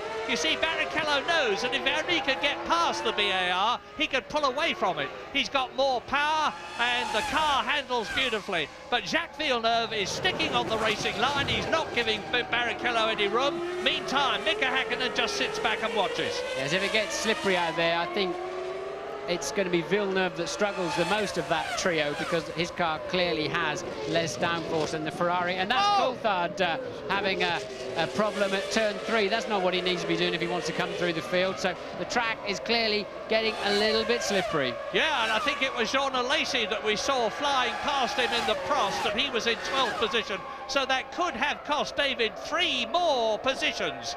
But if the rain continues to come down, let's have a look and see what happened. We're with Coulthard now. Oh, that's oil. That's oil on the track. I think you'll find the arrows has blown up or something. We said it was leaking fluids, but look, they're so nearly touched. But if a car swaps ends like that on you as you turn into a corner, it's almost certainly because there's oil or water on the racetrack, as now Barrichello starts to really harass the BAR of Villeneuve. What an absolutely brilliant recovery by David Coulthard. It looked to me as though he got the nose of the McLaren tucked under the wing of the arrows, and Barrichello going through. Is he? Yes, yes. But Villeneuve's got the inside line, and Barrichello keeps his foot down. This is great. And look at Hakkinen in the background. Villeneuve second, Barrichello third, Hakkinen fourth, down to the hairpin. Now Barrichello's just got to get a good run out of him. He can, if he just keeps his head, keeps it calm through, but Villeneuve too wise. He kept it steady in the middle, slowed down a little bit and got himself sorted out for a good slingshot out. And Barrichello comes up the inside one more time, and this time it's going to stick. And for sure, Verstappen is in the pits with a problem. I think his engine blew, put Coulthard straight off the racetrack. Coulthard having a nightmare afternoon. Well, this is a nightmare for McLaren too, because now Ferrari is first and Ferrari is second, as Barrichello tears off one of the tear-off strips from his visor, throws it away. Now we can expect to see him pull away from Jacques Villeneuve, who is looking in his mirror, determined to stay on the podium by keeping Mika Hakkinen behind him.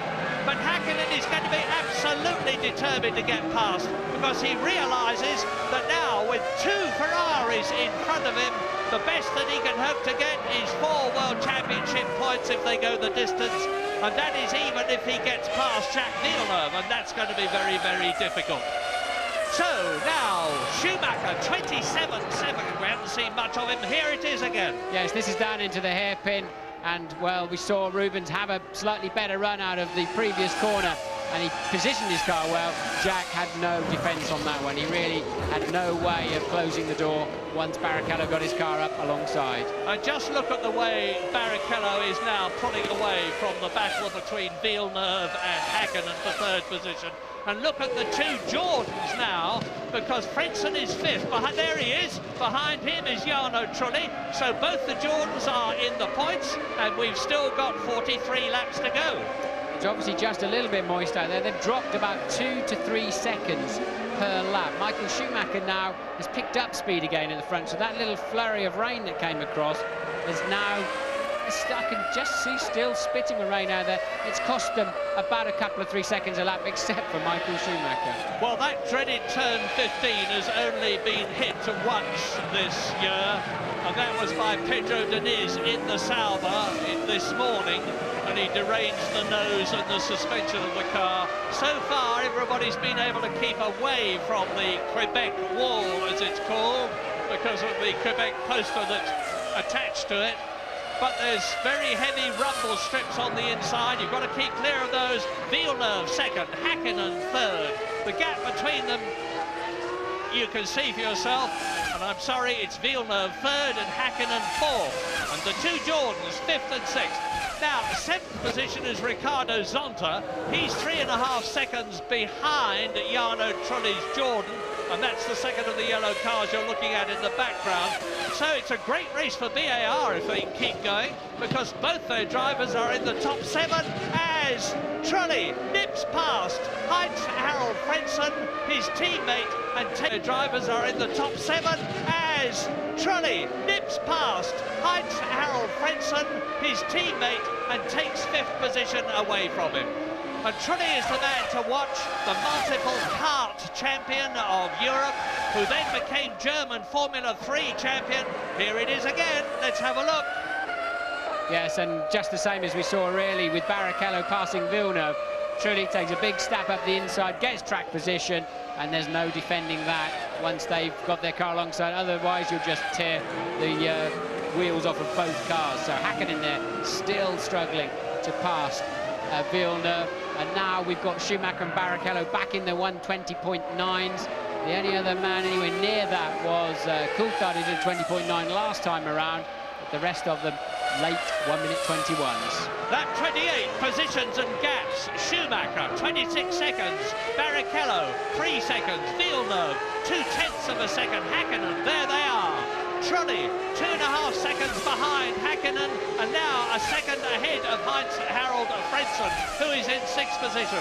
Ricardo Zonta is 7th. Fisichella in the Benetton is moving up through the field. He's in 8th position. Ralf Schumacher in the Williams that we've heard nothing about, who started down in 12th position, has now carved his way up to 9th place. Alesi is 10th. David Coulthard, having lost those 2 places when he went off, is down in 11th place. Terrible luck for him. Well, new fastest lap there, as you can see, from Michael Schumacher, 1:20.2. That's faster than last year's race. So now any moisture on the racetrack clearly has gone. And that is Hakkinen trying desperately hard still to put the frighteners on Villeneuve. Villeneuve will have nothing of it. And he, as I predicted, he was certainly struggling more on that damp track. Now the track has come good again. Villeneuve should be back to being able to hold off Hakkinen. Well, this has not been a good circuit for Jacques Villeneuve in his first year here with the Williams. He ended up in the Quebec wall. He finished second to Damon Hill the next year. Then the next year he went into the wall again. So for him to be up here in 3rd position is a very considerable achievement. But Rubens Barrichello is increasing his speed now. He's just done the fastest lap of the race to reduce his gap between himself and the leader, Michael Schumacher, to just over 26 seconds. And in the process, he is now 4.5 seconds ahead of Jacques Villeneuve. There is Villeneuve with Hakkinen behind him. And Ferrari are on a potential 16 World Championship points to the 3 World Championship points that Mika Hakkinen will score for McLaren if he finishes in 4th place. And of course it's potentially extending Michael Schumacher's already considerable World Championship lead, but there's still a long way to go. Now look back and you'll see David Coulthard. Yes, Coulthard making his way down the field for one reason and another, with his stop-go penalty, spinning off on Verstappen's oil. But watching there earlier on, 2 or 3 corners before, Hakkinen quite clearly has a much better car under braking than Villeneuve. If he can get anywhere near him, he will slip past, and he just can't get close enough bite out of the corners to stay close enough to have a stab. So while Coulthard is on the back of that pack, we're going to take a quick break. Be back shortly.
lap 32 at Montreal, and the top 6, Michael Schumacher, Ferrari, leads Rubens Barrichello, Ferrari, by 26 seconds.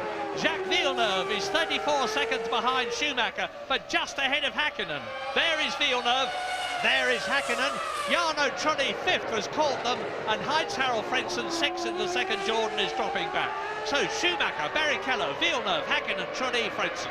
Yes, the only significant thing that happened while we were in the break was, as you saw, Barrichello setting a new fastest lap, 1:19.6. That's a good lap time, but he's got 26 seconds to make up to Michael Schumacher. But it certainly put Schumacher on notice, and he's had a bit of a hurry-up, and he does not need his teammate homing in on him at half a second a lap. Otherwise, he's got a problem later on in the race. And this is Villeneuve. You're on board, you're in 3rd position on the Grand Prix, and he is somehow still keeping that McLaren behind him. And this is why they've got to change some aspects of the design of these cars, because they just are too difficult to overtake with. And they're too difficult to overtake because the air behind Villeneuve's BAR Honda is so disturbed that Mika Hakkinen will be losing downforce from the front wing of his McLaren, as a result of which he gets less grip on the front tyres, and it's the front brakes, incidentally, which take an enormous pounding here. Here is Michael Schumacher closing up on Gaston Mazzucane's Minardi. He is in 20th position, and he is about to be lapped. Now, this is the first man to be lapped, other, of course, than Johnny Herbert and Eddie Irvine, both of whom are out of the race very early in their Jaguars. Now, Mazzucane, I hope for Michael Schumacher's sake, is keeping a very careful eye on his mirrors. He ought to be, because there's nothing in front of him. Ferrari mechanics in the pit lane, Murray. So I don't know who that may be for. It could be for Barrichello if he started the race on a little bit less fuel to give him a half a chance of sprinting past the McLarens off the line. Mazzucane moves out of the way, lets Michael through on the racing line, and we await to see which Ferrari is going to make a stop. I would say it's quite early to be making, if they're on a one-stopper, it's quite early to be making that stop, but it clearly doesn't mean to say they've got to come in twice. So Michael has got enough of a lead to be able to do it, 25.2 seconds. It will put him behind Barrichello, but I'm assuming he's not on more stops than Barrichello. There is Barrichello. This is a surprise to me, actually, but it's exactly in line with James Allen's forecast. He said, expect people round about lap 35. Well, it's lap 34 now. I was expecting some of them to stay out until as late as lap 50, as in comes Heinz-Harald Frentzen, and he slipped down through the field. They're not ready for him, Murray. I'm looking out of the pit lane, and they're only, look, now they're just coming out, look. So I don't know what's going on there. Maybe, Louise, what can you tell us? Well, the team obviously caught unawares there. Frentzen has been having a problem with his brakes. It was actually a team decision to allow Trulli to come through because Heinz-Harald was slow with his brakes. Schumacher in, Louise, I'm sorry. Schumacher in. Michael Schumacher, from the lead of the Canadian Grand Prix, comes into the pit lane at a maximum speed of 80 kilometres an hour. Now, he should be able to almost get out before Rubens Barrichello arrives. The gap was 25 seconds. It's a comparatively relaxed stop. They're adjusting the front wing angle here. Was something... Well, that's a long stop, 9 seconds, but nobody... There's Barrichello. Barrichello goes through into the lead. Michael Schumacher is second. Seemed to be a certain amount of uncertainty, really, about Michael's right rear, and they are pulling Frentzen out of the race. Louise, what can you tell us? Well, yeah, as I was saying, Frentzen was having a problem with his brakes. It's turned into a terminal problem. The team were expecting him to come in about 3 or 4 laps' time. As we saw, he came and caught them totally unawares. He made the decision himself that the brake problem had got too bad. Nothing for him to do but pull into the garage and retire. And Mika Hakkinen is ahead, unseen by us, of Jacques Villeneuve. So, Rubens Barrichello leads, Michael Schumacher is second, and Mika Hakkinen is there. There's a replay as you see them coming down into turn 1. Michael Schumacher leading the race. Mika Hakkinen attacks, goes through on the inside of Jacques Villeneuve, who didn't seem to resist him at all. No, I think Villeneuve's ailing a little bit somewhere. We said, and we could see, there's a... That some blue smoke coming out of the back of the Prost Peugeot there. Whether he's getting a bit too hard on it, no, that's a problem there. That's history, that one. But it seemed that Hakkinen was getting better and better under braking than the BAR. And yes, that didn't get very far, did it? Fire there. There's probably a bit of oil that's burning, and the marshals seem to be taking their time about getting there with the fire extinguishers. He's on the exit to the pit lane, so there should be all the facilities in the world. Meantime, the Prix mechanics are getting agitated there, and it really is time that somebody was on the scene with a fire extinguisher there. Well, bearing in mind that it's got a top exit exhaust, I think it's only a bit of oil, a little bit of an oil fire coming out through the exhaust. It will migrate eventually if they don't do something about it. But I don't see it going up in a big ball of flame any minute now. Now, the man to watch is Mika Hakkinen, who is literally a man released. He's got ahead of Jacques Villeneuve. There is still half the race to run. We're on lap 36 now in this lap 39 lap race. And there is the Jordan running wide onto the grass as he goes into the casino hairpin, and through on the inside go Fisichella and Ralf Schumacher, who have thereby increased their position. Heinz-Harald Frentzen into the garage, out of the race. Here is the race leader, Rubens Barrichello, on his 36th lap. Turn 14, the dreaded turn 50. Look how close he gets to the wall. But David Coulthard was a lot closer to that yesterday. Michael Schumacher in second position, and I'm looking at lap times here. Bear in mind, of course, that Michael has got a lot of fuel on board now. Barrichello getting towards an empty tank. Fuel plays a big part around here, around 0.4 of a second per 10 kilos. So Michael will have a lot of fuel on board. As we know, he's just made a pit stop, and you would expect Barrichello to stretch that lead as we see a Lacey in for what looks like a scheduled stop. And Mika Hakkinen has just made the fastest lap of the race.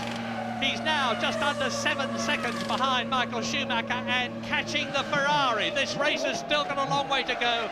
Nick Heidfeld walking in, another retirement. His first year in Formula One is not a happy one. A stall there for a Lacey. We see that so often with Jean, and that's going to cost him a good half a minute while they get that up and running. So a desperately bad stop. James, what can you tell us? Well, you were observing that Ross Brawn was taking a very good look at the right rear corner of Michael Schumacher's car in that pit stop.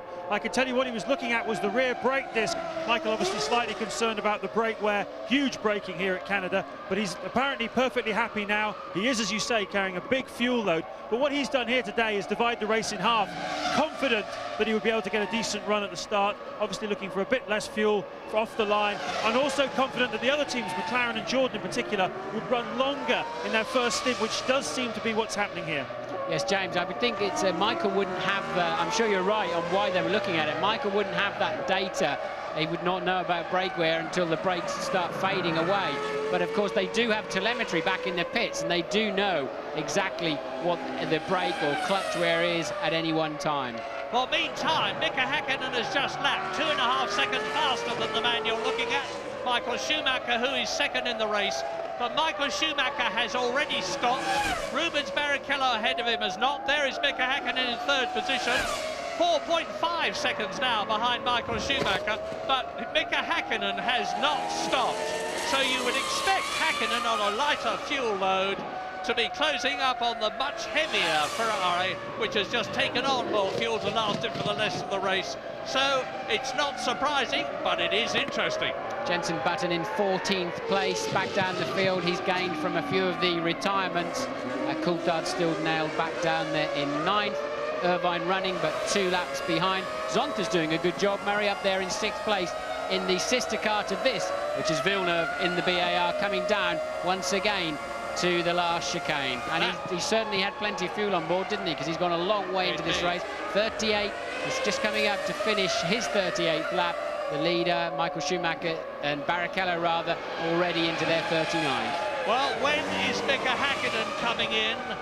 Michael Schumacher, of course, is going to be mighty difficult, to put it mildly, indeed, to pass, even if Mika Hakkinen thinks he can do so. But we've seen Mika get past Jacques Villeneuve, the man you're looking at now. And Villeneuve has got Jarno Trulli in the yellow Jordan behind him in 5th place. The top 6 at the present moment, lap 39, 30 to go. Barrichello leads Schumacher by nearly 7 seconds. Hakkinen is 3 seconds behind Schumacher. Villeneuve is 7 seconds behind Hakkinen, and just ahead of Jarno Trulli. There is the proof, you see it on your picture. Ricardo Zonta in the second BAR is another 7 seconds down the road, but both the BARs are in a point-scoring position at the moment. Jacques Villeneuve, 4th position, Ricardo Zonta, 6th position. BAR have had a very torrid time getting into Formula One for all sorts of reasons, but hopefully from their point of view, because they've made a monumental effort, things are starting to come good at Canada, where their low downforce configuration and good car handling is paying off. 7th is Fisichella, 8th is Ralf Schumacher, who is catching the Benetton ahead of him. Into the pits comes Jarno Trulli from 5th position, taking the pressure off Jacques Villeneuve. Yes, I'm sure the Jordan mechanics will be ready. Clearly, Frenson's pit stop was unscheduled, although it looked like the mechanics were out late. That was not the case. Frenson diving into the pit lane, and you saw him retire. This is truly, and what looks like, a pretty regular stop for him. Remember, a lot of fuel got to go in to get him to the end of the race. Everything looks just fine on that, and out of the pits he goes. You may have noticed the enormous brake ducts that the cars have here. This is Gaston Mazzacane, and here coming towards him to lap him is Jacques Villeneuve in the BAR. So Hakkinen then has dropped Villeneuve now by a full 8 seconds, so Hakkinen really... And look, that's Hakkinen homing in on Michael Schumacher, but remember, Schumacher has already stopped, and as I said, he's got about 60 to 70 kilos of fuel on board that Ferrari now, and he will not... There's a white flag, so that means a slow car passing under that yellow bridge. You'll see something appear the other side. That must be a Lacey, yes, who'd already had a very long stop. That's both Prosts out of the race, and it's not at all surprising to see Hakkinen homing in on Schumacher because only of the fuel loads. Well, this is a race of attrition. It's taken a lot longer for cars to drop out than I expected, but Herbert's out, Frenson's out, Heidfeld's out, Eddie Irvine is out, and actually by this time last year we'd had the safety car out on the track twice, if not 3 times, and last year history was created because the Canadian Grand Prix of 1999 was the first one to finish behind the safety car. It actually led him across the line, and about 5 seconds covered the first 6 home. De La Rosa in the pits for his second stop, although I'm surprised he's in again quite so early. And Salo too, and Genet, so plenty of action going on in the pits. This is the current scrap for second place between Schumacher and Hakkinen. And I remind you, Michael has already stopped once, and that big cloud of dust you see every time they hit the brakes into corners is the problem around here. They're limited to 28mm wide, just over an inch wide of brake disc, and they simply wear it out. It's so efficient in terms of its stopping capacity, but the carbon wears away, and look, there's all that dust again, and the pads wear away too, both of them. You lose all the meat off them, the pedal starts going very, very long towards the end of the race, or as we saw with Frenson here last year, they pop completely and send you flying off the road. Now, these are the 2 best drivers of this year on the track together. Twice world champion Michael Schumacher, twice world champion Mika Hakkinen. Schumacher looking for his 3rd victory in the championship, and Hakkinen doing exactly the same thing. But there is a long way between them in terms of points, because there's 15 points between the 2 of them. It's going to be mighty interesting at the end of this race to see what's happening, because there will be some furious thinking going on in the McLaren pit. They're running to very different strategies. You've already seen, and here is Villeneuve coming in, and down there is Jenson Button. Jenson Button coming in from, well, in 12th position.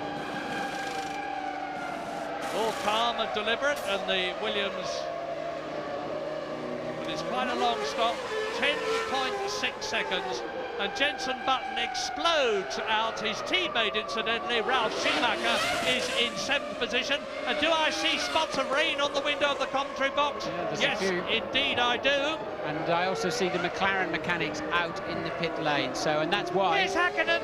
Here is Mika Hakkinen coming in from 3rd position. Now, the gap was 10 seconds. We can expect him to lose 25 seconds here with coming in, stopping, getting out again.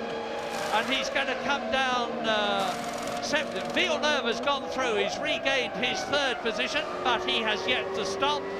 Mika Häkkinen, is Zonta going to get through? Yes, Zonta. Now, both the VARs and more, Fisichella, Coulthard, and Michael Schumacher is carving his way through the field. He now laps Jenson Button in 15th position. Yes, I don't think Jenson's got a particular problem. I think he was just getting out of the way there, Michael Schumacher. So Häkkinen falls behind Coulthard. Coulthard is showing as one stop, but we know that to be his stop-and-go penalty from earlier on in the race, which we believe to be because the mechanics were still starting the engine of his car when the green light came on. Some kind of drama, but they were still better, you know, to take a stop-go penalty than have David be moved right to the back of the field and have to start the race from the back of the field with the overtaking problems. And there's Barrichello coming in. The mechanics are ready in front of the commentary box here. And James, I'm sure you're there. I am indeed. Rubens Barrichello should rejoin back in second place. McLaren just over there are going to bring David Coulthard in, and he seems to have faded a little bit since that misfortune in the early part of the race.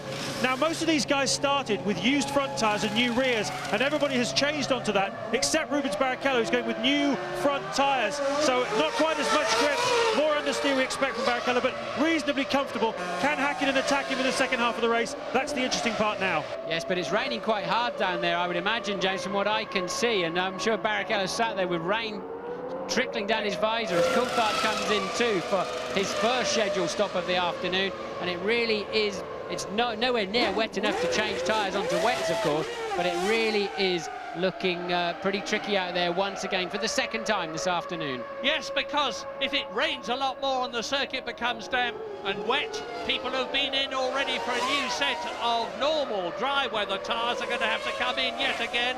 Some of them may not have to do that, depending on where they were on the track, and it could dramatically affect the positionings in the race. Lap 44 out of 69. And as you see, the Ferrari closing up on the two tail-enders. We're going for a break. We'll be back for you to see the rest of the Canadian Grand Prix.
Michael Schumacher, and the wets weren't out of their blanket for him. They just were not ready. It's cost Barrichello for James.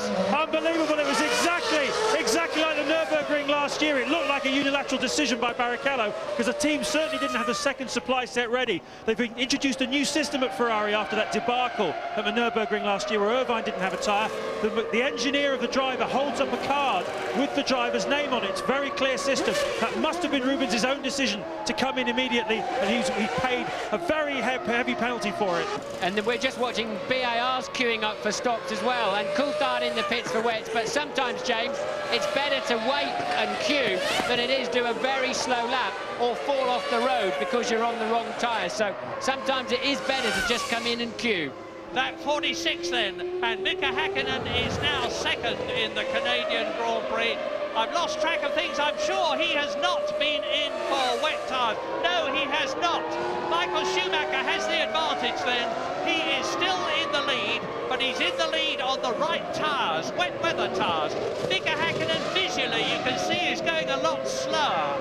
Rubens Barrichello lost time with those tyres not being ready, and look at the way Häkkinen is crawling. Yes, he's really having to be careful with the throttle pedal a bit. Look, even just as tiny curves now become major obstacles when you're on the wrong tyres, and the slower you go, the more tyre temperature and pressure you lose, the less grip you have. You're in a lose-lose situation. Now it's raining quite hard, and Häkkinen has lost out badly. He will not be able to make really full use of the fact that Barrichello had a very slow pit stop. Be interesting to see how that one shakes out when Häkkinen rejoins the track. Now here's another sensational development. It looks as though Giancarlo Fisichella is, yes, he has, he's gone second. And Fisichella in the Benetton, who finished second last year and second the year before, is in second place behind Michael Schumacher on lap 47 out of 69, but he has not stopped. I think that was Wirtz you saw recovering in the other Benetton, but Fisichella, I think, made an ace move, or the Benetton team did. I think he just came in for his pit stop at exactly the right moment and went straight onto wet, and it played right into Fisichella's hands, and that's launched him up into second place from absolutely nowhere. An absolutely superb development and brilliant strategical thinking by the Benetton team. Fisichella's highest place this year is third position in the Monaco Grand Prix just 2 weeks ago. But now Michael Schumacher, the acknowledged rainmaster of Formula One, leads on the right tyres as Fisichella runs very wide indeed there onto the gravel. Now that is a replay. And here is Eddie Irvine, who I've said had retired. Well, he's in effect had, but he's rejoined the race now. And that's David Coulthard coming through and passing him. So there is Michael running Schumacher going off. Michael Schumacher going off. He may just have got away with that on the front wing as it turned one. It's not a major drama there for Michael. That'll give him a wake-up call. Just shows you how slippery the racetrack is. Like an emulsion on there now. A lot of tyre, rubber, a bit of oil, and now a bit of water on the top, and it is unbelievably slippery. And even somebody like Schumacher can't find out exactly how to judge the braking points, and now he knows he's got to be even more careful than the previous lap. Yeah, time to establish what is happening. We're on lap 48 out of 69. Michael Schumacher is leading by 30 seconds. Rubens Barrichello is now back into second position as a result of Fisichella going off. Fisichella down to third place, just 2 seconds behind the second Ferrari. Mika Häkkinen is only in fourth position, but has had his second stop for wet weather tyres. Jarno Trulli is fifth and has stopped twice.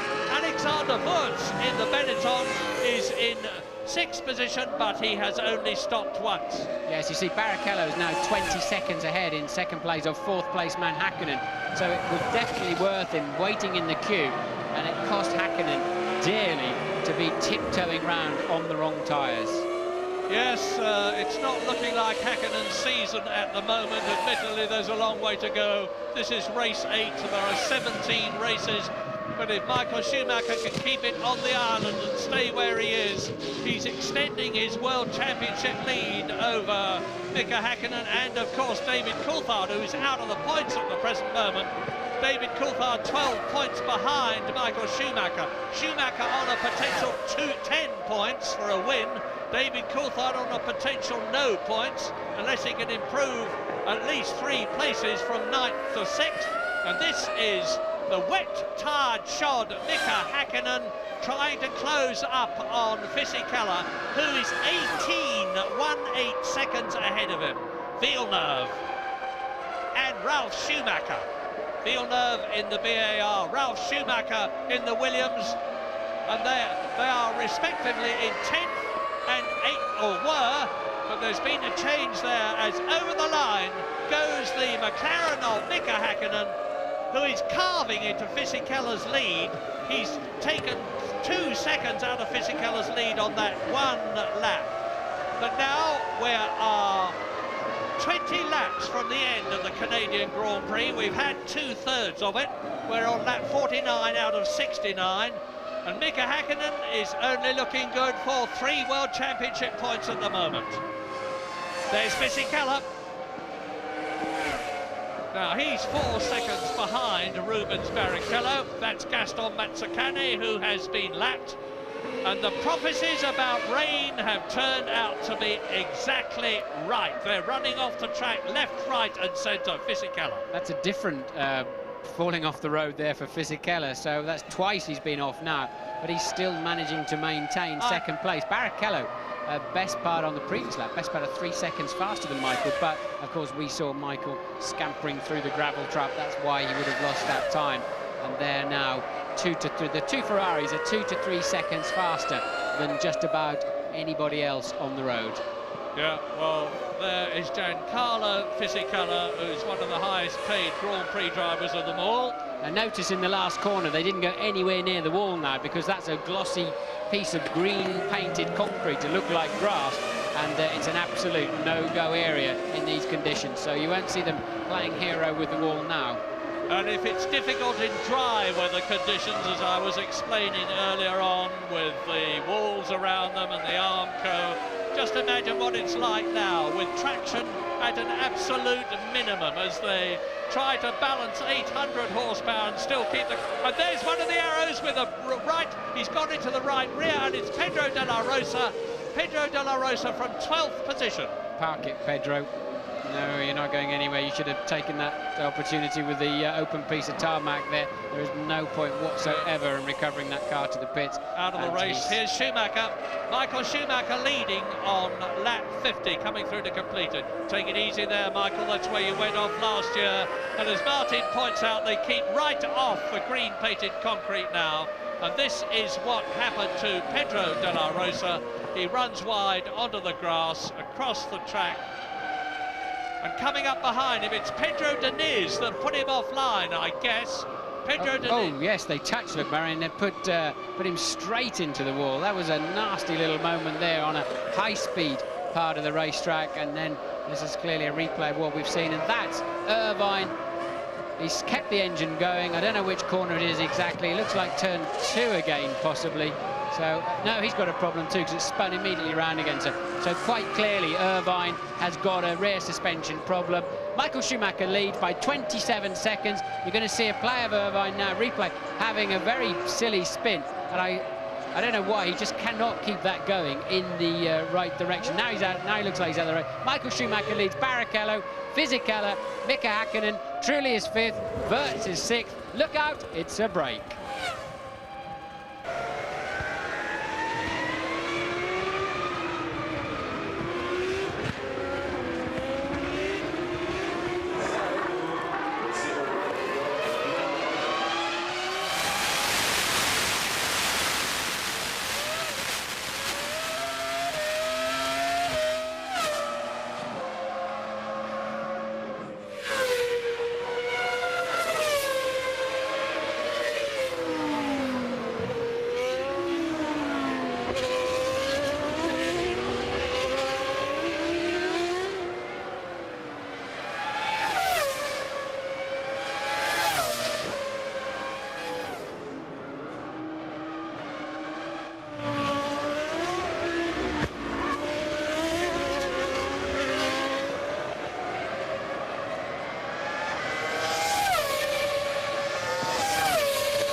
look at this. Off goes Alexander Wurz from 6th position.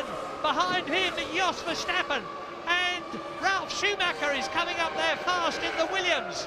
This is a replay. This is Wurz going off. And Ralf Schumacher, still with that damaged leg after Monaco, has got past the arrows. Ralf Schumacher then is driving one of the races that we expected to drive. Absolutely brilliant.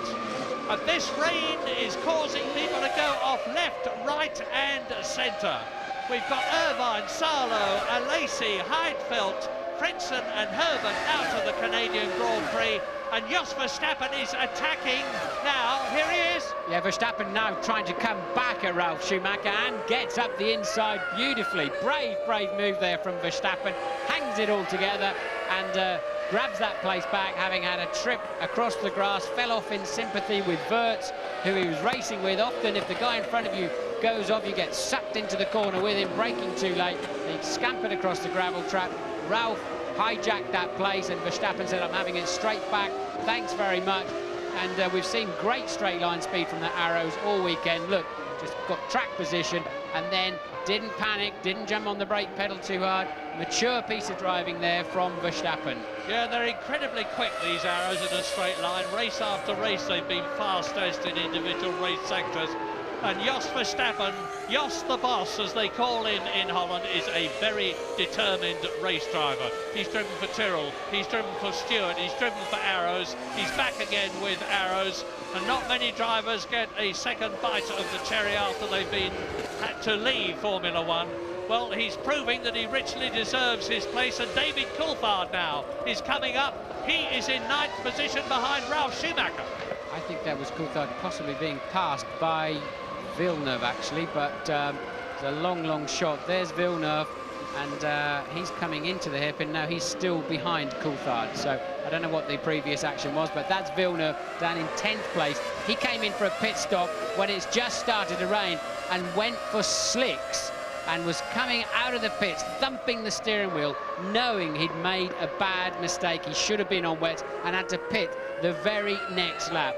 Coulthard, of course, has had 3 stops today, once for fuel, once for tyres, once for a stop-and-go penalty for an infringement on the start line, and that's why he's down in 9th position. Ralf Schumacher going well in 8th, Verstappen a great race in 7th, Wurz is 6th still, Jarno Trulli, haven't seen much of him this afternoon, he's currently running 5th, and Häkkinen is 15 seconds behind Fisichella, who is 3rd. And the Ferraris are still 2 to 3 seconds a lap faster than anybody else on the racetrack in these conditions. And we've still got 14 laps to go. We're on lap 55 at the present moment. It's a 69-lap race. And if they could just keep going, it's going to be another superb 1-2 for Ferrari, just as it was in the first race of the Australian Grand Prix, and that would give them 16 Constructors' Championship points. It would give Michael Schumacher, that we're looking at, not only yet another victory, but it would give him, most importantly, 10 World Championship points. And Michael Schumacher's already won 39 times in his incredible career. He's 25 seconds, as near as makes no difference, ahead of Rubens Barrichello. They're both on the right tyres, the Bridgestone wet construction and compound. Fisichella is 16 seconds in the Benetton behind Barrichello's Ferrari. And there is Jos Verstappen storming his way up through the field. He's really going for it. He's behind Alexander Wurz now in the blue Benetton and ahead of Ralf Schumacher. So you're looking at the battle for 6th, 7th and 8th positions. Yes, well, McLaren are celebrating their 500th Grand Prix start today. I think it's one they may choose to forget. Right now, Murray, it's looking very much a scarlet day, isn't it? It certainly is, and since you're talking about the 500th McLaren driving Grand Prix, as the Williams of Jenson Button goes off the circuit there for a short while, I'm able to say congratulations to Ron Dennis, the boss of McLaren, on his very richly deserved recognition by his country. He's been given the CBE, and it couldn't have happened at a better time. McLaren's 500th Grand Prix. Lap 56, 13 to go. Schumacher leads, Barrichello second, and it's tough out there. Poor old Jensen's having a nightmare afternoon. He's having a scrap with Genet, but that's for 13th and 14th at the moment. And that's Villeneuve getting well out of shape. And that's a little trick he's used a lot lately. He jumps on the brake pedals and just brings the front runner. 2 or 3 times I've seen him use that to great effect, has Jacques Villeneuve. Yeah, but he's down in 10th position. And remember, I was talking earlier on about both the BARs being in the top 6. Well, neither of them are now, because Villeneuve is 10th, Zonta is 11th. David Coulthard still doesn't look like scoring World Championship points. I said earlier on there's no justice, and Martin quite rightly said, well, you know, rules are rules, and they are. But David's had to pay a terrific penalty, because it's not just the 10 seconds, it's everything else that's involved, including a lack of World Championship points in this race, when he'd driven so well to start second on the grid and then harry Michael Schumacher for lap after lap after lap, and the only driver who could live with Michael Schumacher here at Montreal. Look at the St. Lawrence Seaway on the left there, looking very sullen indeed. We haven't had a wet, dry race like this for some time. It's been a terrific spectacle. Here is Button coming towards us, 14th position in the Williams. Now we look at the Ferrari, we're on lap 57. And Michael Schumacher has already won this race 3 times in his career. 1994 for Benetton, 97 and 98 for Ferrari. It's the mark of a really brilliant driver when, like the late, great Jim Clark, you win race after race at the same event. The British Grand Prix, 5 times a victory for Jim Clark. The Monaco Grand Prix, 5 times for Graham Hill, 6 times for Ayrton Senna. Well, it could be 4 times in Canada for Michael Schumacher. Yes, I noticed that Dönitz is under investigation by the stewards. That will be for barging Pedro Della Rosa into the wall when he was alongside him. Quite a lot of mentions on the computer printout here of rear light not working. Now, that's up to the drivers to switch those on during a race where it turns to rain. Whenever rain tyres are on, and you see the red light glowing on some cars, and you can see it on the even on the Jaguar there. But I do not believe they can penalise or pull the cars out of the race if they have not got their red lights working. And there is Verstappen, and he has now got alongside Wirtz. So Verstappen really moving through the field, moves up to a 1-point scoring position up in 6th. So Verstappen on the move. We're going to take a quick break.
conditions at Montreal, lap 59 in this 69-lap race, which was led from the start by Michael Schumacher in his Ferrari, with David Coulthard the only man who looked likely to be able to challenge the race leader. Then David Coulthard got that penalty, we assume because the mechanics were on the track still when the red lights went out, and David Coulthard had a 10-second penalty. He's dropped down the field, a lot of people have dropped out, but Schumacher still leads Barrichello and Fisichella. And look at Verstappen now homing in for his next victim of the afternoon, Jarno Trulli in 5th place. And they've all clearly got enough fuel to get to the end of the race. The arrow's working very, very well in the wet. I think Coulthard seems to have lost a bit of interest now with all of the dramas of his afternoon, and he's really not making... If he's going to win the World Championship, he's going to have a stab at it. He's got to find a better wet weather setup that suits him, because he struggled in the rain in Nürburgring with setup, and he's struggling here, really. He's off the pace, and even if he had been up with Michael Schumacher, I think Coulthard would have been struggling to stay with the Ferraris in the rain, as both McLarens did at Nürburgring in the rain.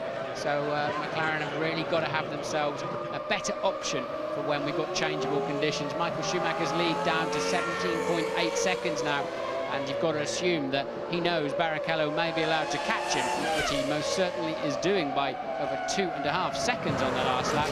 But he knows that Barrichello will not be allowed to pass him. And it would be crazy of Ferrari now to allow Barrichello to put any kind of pressure on Michael, regardless of contractual or World Championship situation. Look at this though, Jarno Trulli 5th has been caught by Jos Verstappen. Jos is driving a fantastic race. He's clawed his way up from 10th position, and he's now going for 5th position.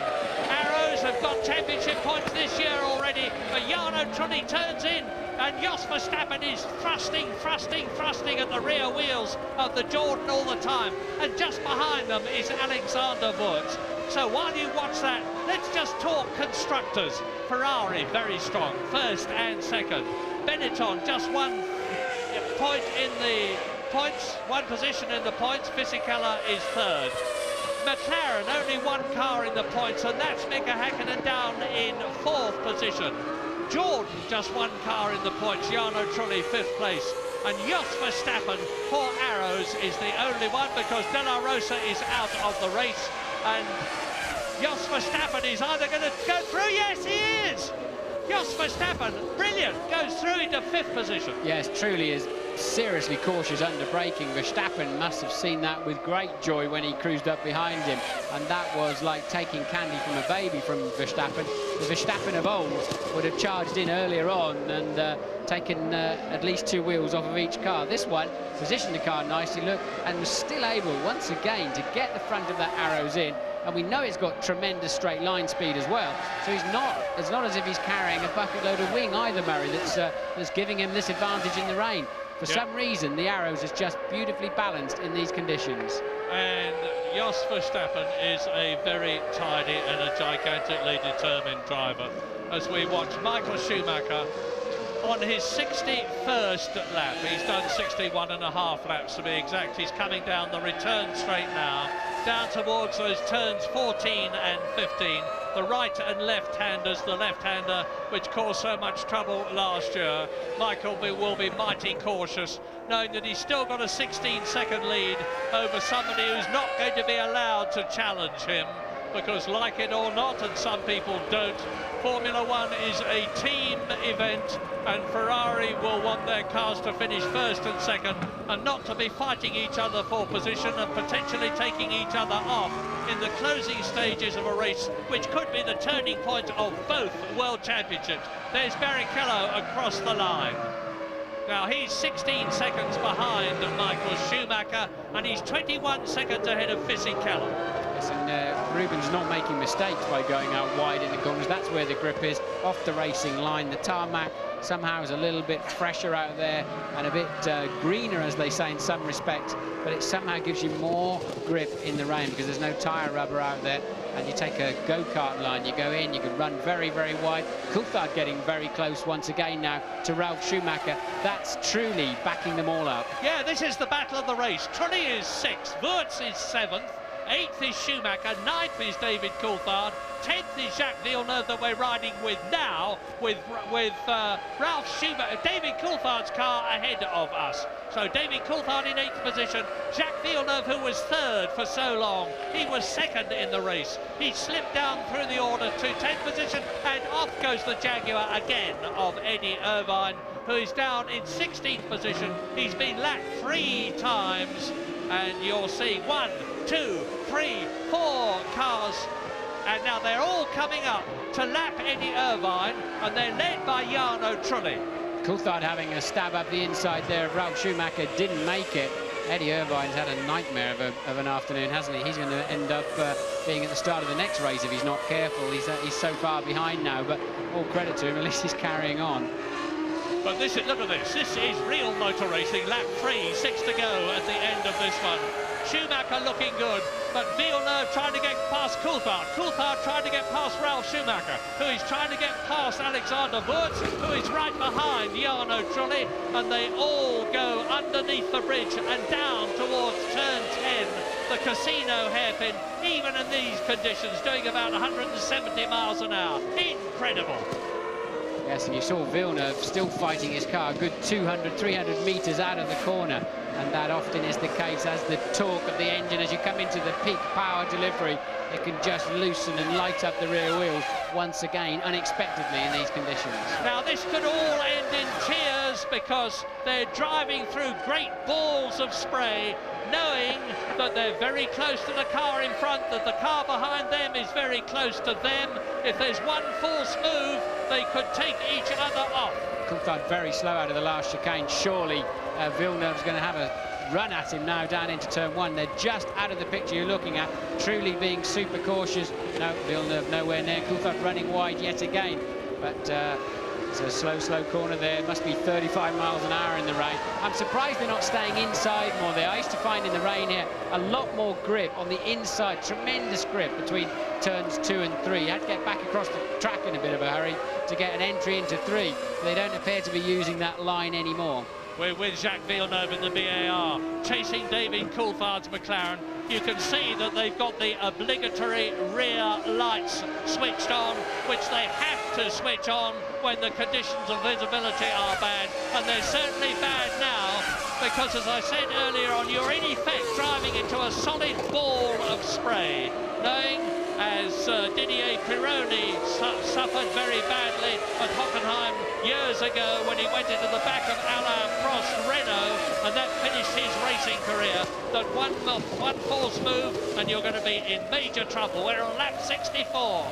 Michael Schumacher is still ahead of his teammate Rubens Barrichello by 14 points. Michael Schumacher looking good for his 5th victory of the year at the present moment, to give him a really commanding lead in the World Championship. It's the track beginning to resemble the boating lake on one side and the St. Lawrence Seaway on the other, as you watch Zonta fighting his BAR, taking a little trip across the grass there. Again, that'll be between turn 1 and 2. Yes, it is. And you may as well take the shortcut once you're in there. And they seem to all be getting away this afternoon without damaging the front wing as they go through there. So, and that is Fisichella in a lonely 3rd place. He's 21 seconds behind Barrichello and 5.8 ahead of Häkkinen. Häkkinen now beginning to close in. Yes, you just see Häkkinen coming into the picture there. So this is a scrap for the final place on the podium, and not many laps now left for Häkkinen to catch up, let alone make a move on Fisichella. 4 laps to be exact. We're looking at Mika Häkkinen now. And if Michael Schumacher stays where he is now, and Coulthard stays where he is now, and Häkkinen stays where he is now, Michael Schumacher is going to be leading the World Championship by my mental calculations by a massive 22 points, with another 10 races still to go. Barrichello caught Schumacher by 4.3 seconds on the last lap, Murray. Yeah, Michael, I guess, is just taking things very sensibly and carefully indeed, because Fisichella is 22 seconds behind Barrichello, who would act as a rear guard for Michael Schumacher. This is lap 65, so lap 66, 7, 8 and 9 to go. And coming towards us now, Jarno Trulli in the yellow Jordan, then Alexander Wurz 7th, Ralf Schumacher 8th, David Coulthard 9th, Jacques Villeneuve 10th. Yes, there's 1 point available for the lot of them. All good cars, good drivers. Trulli's got that position at the moment, and now we're getting some serious standing water. This is when you start to need a bit of tyre pressure. You can see the rain from the heli-cam up there, and this is when you need a bit of tyre pressure that opens the tread up, clears the water a bit. We're now into some fairly serious standing water, and the drivers are going to be struggling. This is magical, but you can see now what a commanding position Michael Schumacher is in, because he's able to make his own pace. He hasn't got any pressure from the front. He's not trying to get past anybody. He's on his 66th lap with just 3 to go. Rubens Barrichello is continuing to catch him at the rate of nearly 3 seconds a lap. But it would still be 2 laps before he caught the race leader as Jacques Villeneuve dives through on the inside, runs wide. Has he been retaken? Yeah, for sure. I'm sure Coulthard must. Did he get back? Yes, Coulthard got back round again. And quite how Villeneuve threaded the needle through there without hitting anything was absolutely amazing. He committed, blocked a front wheel and just had to go for it. So Genet there having his own little accident, his own race, but I'd like to see another view of Villeneuve finally having a... Oh, and Villeneuve, and he must have... Schumacher and Villeneuve both out of the race from the look of it. Maybe Villeneuve did hit Ralph then in the end. So yeah, there's maybe damage at the back. Look. Maybe he missed Coulthard and slammed it. Here we go, look, so he goes... Oh, look, yes, he goes past Coulthard and did, actually. I wondered how on earth he got through there without hitting anybody. Ralph would have wondered where on earth he came from. Yeah, I hope Ralph's leg is all right, because it was very badly damaged at Monaco, and he would have had a heck of a thump inside the cockpit there. Yeah. It's his left lower leg, which is very heavily padded. Yeah, I mean, Jack, that wasn't a small mistake. That was way too deep into the braking area. Blocked a front wheel. We couldn't see it through the spray on the camera. I'm sure he blocked a wheel, and it's just amazing. You've got to take your foot off the brake, but the last thing you want to do when you're heading into an accident is take your foot off the brake pedal, but you've got to, and try a bit of cadence braking. But you're almost certainly going straight to the scene of the accident when that happens, into a hairpin in the rain. Michael Schumacher tiptoeing round the course is on his 67th lap now. He's just started it. He's got 2 to go at the end of this one. David Coulthard, of course, has improved his position with the disappearance forcibly of Ralf Schumacher after being hit by Jacques Villeneuve, doing a bit of a kamikaze move there. But now Schumacher leads Barrichello by a diminished margin of just under 6 seconds. Fisichella is 21 seconds behind them. Mika Häkkinen is catching Fisichella, but not nearly fast enough. He's in 4th place. Jos Verstappen, a magnificent 5th. And Jarno Trulli still in 6th place. But Alexander Wurz is a man to watch. Well, there goes Wurz, there goes Coulthard. Trulli has pulled away from Wurz, and Coulthard in 8th position is catching the Benetton. It's remotely possible that David Coulthard will get past Wurz in the remaining distance. I don't think he can possibly then catch and pass Jarno Trulli to get a World Championship point, which he so richly deserves. I don't think Häkkinen's given up on that 3rd place yet, Murray, that's for sure. Lap 66, the way he's now beginning to catch Fisichella, surely, I mean, he was 2 seconds faster on the previous lap. I think he'll be very close as they head into their last lap. Not yet, but as they move towards the end of the race, Häkkinen clearly has the much faster car at this stage. Yeah, Fisichella really loves this circuit. 2nd last year, 2nd the year before in the Benetton. He's tremendously confident. We're watching on lap 68 now. Only 1 lap to go after this one. Michael Schumacher. There is Rubens Barrichello, who is really carving into the Germans' lead. It's down to 5.2 seconds. But that is because Michael Schumacher is going slower rather than because Rubens Barrichello is going faster, as we look at Jenson Button in 11th position. Ferrari. Schumacher, leader, 1 lap to go.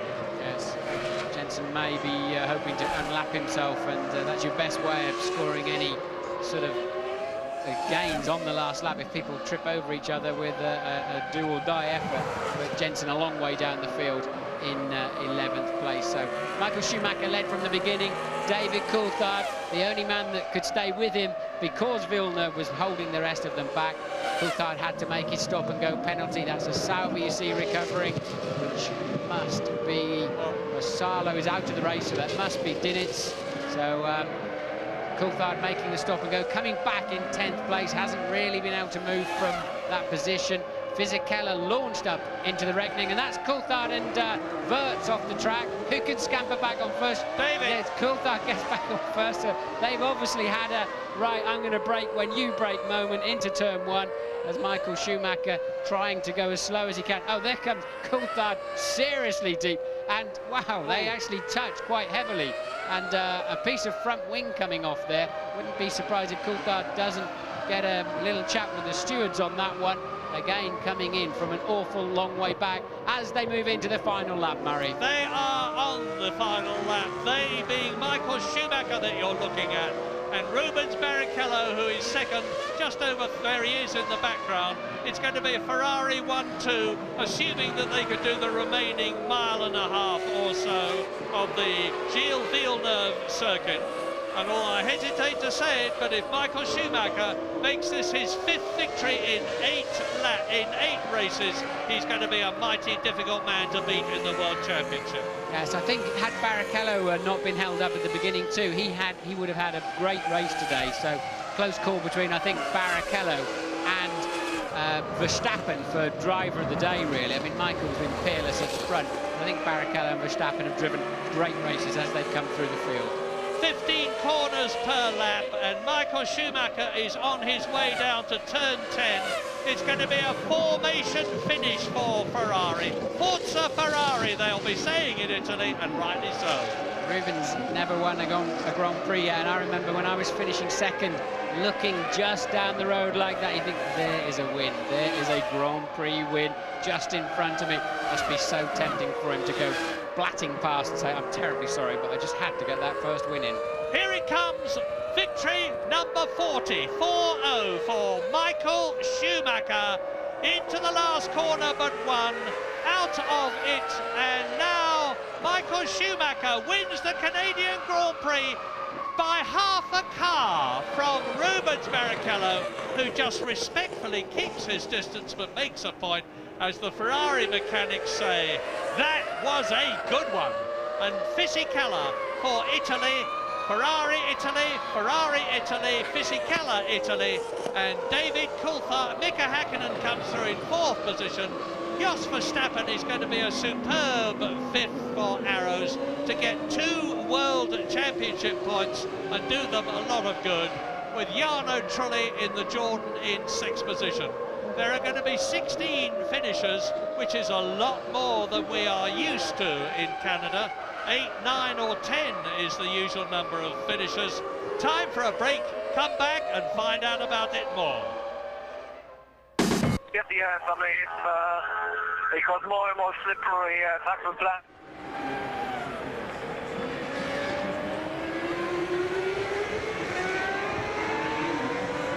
Right away, the Coulthard.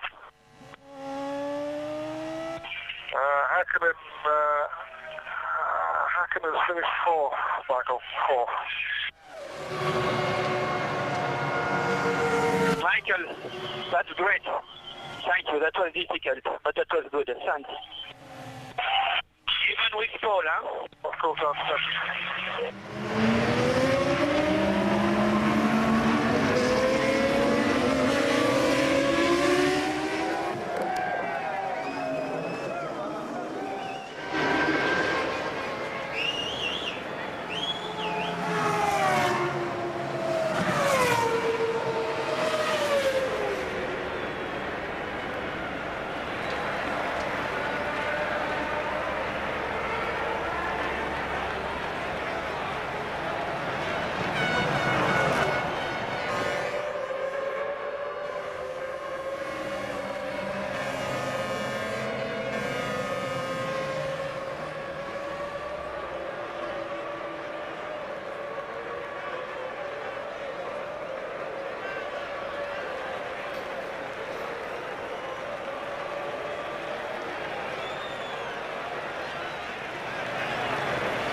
there was going on something, because my team informed me that they had whatever problem on the car, and they stayed on the car within the last 15 seconds, which obviously is not allowed. And so we guessed there was going on something, but honestly it didn't affect very much my way. I just drove my race, and David wasn't close enough to attack me at all. So I just went for my style. Afterwards, when he was gone, I took it a bit easier, just to make sure I will never run into a mistake or do anything wrong, and just took it easy, honestly, until then Rubens was out. Then I started going faster a little bit, because obviously it would have catched me up much quicker than Villeneuve could have done.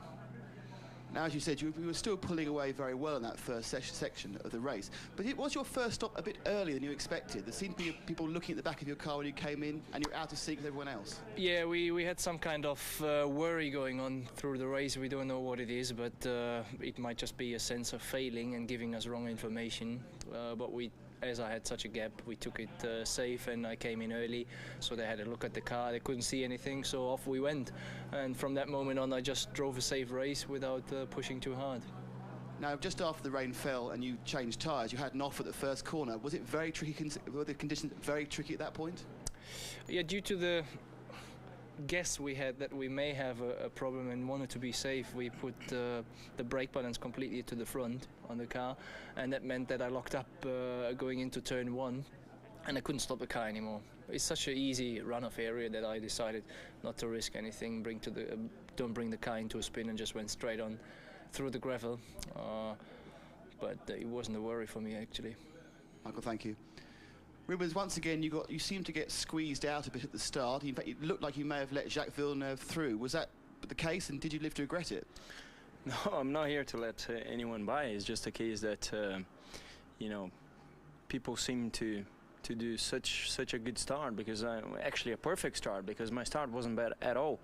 I was able to run alongside Mika. Mika had a better start than I did, but in a way we were all the same speed there, and then Jacques came on the outside and run by. So it was a strange feeling.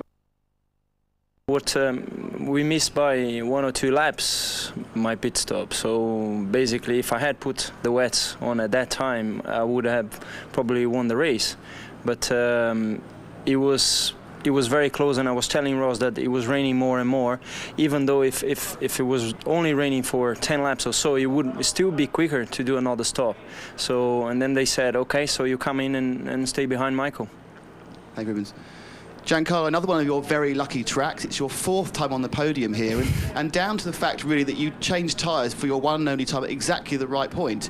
Was that luck, or did Benetton have a really good weather forecaster?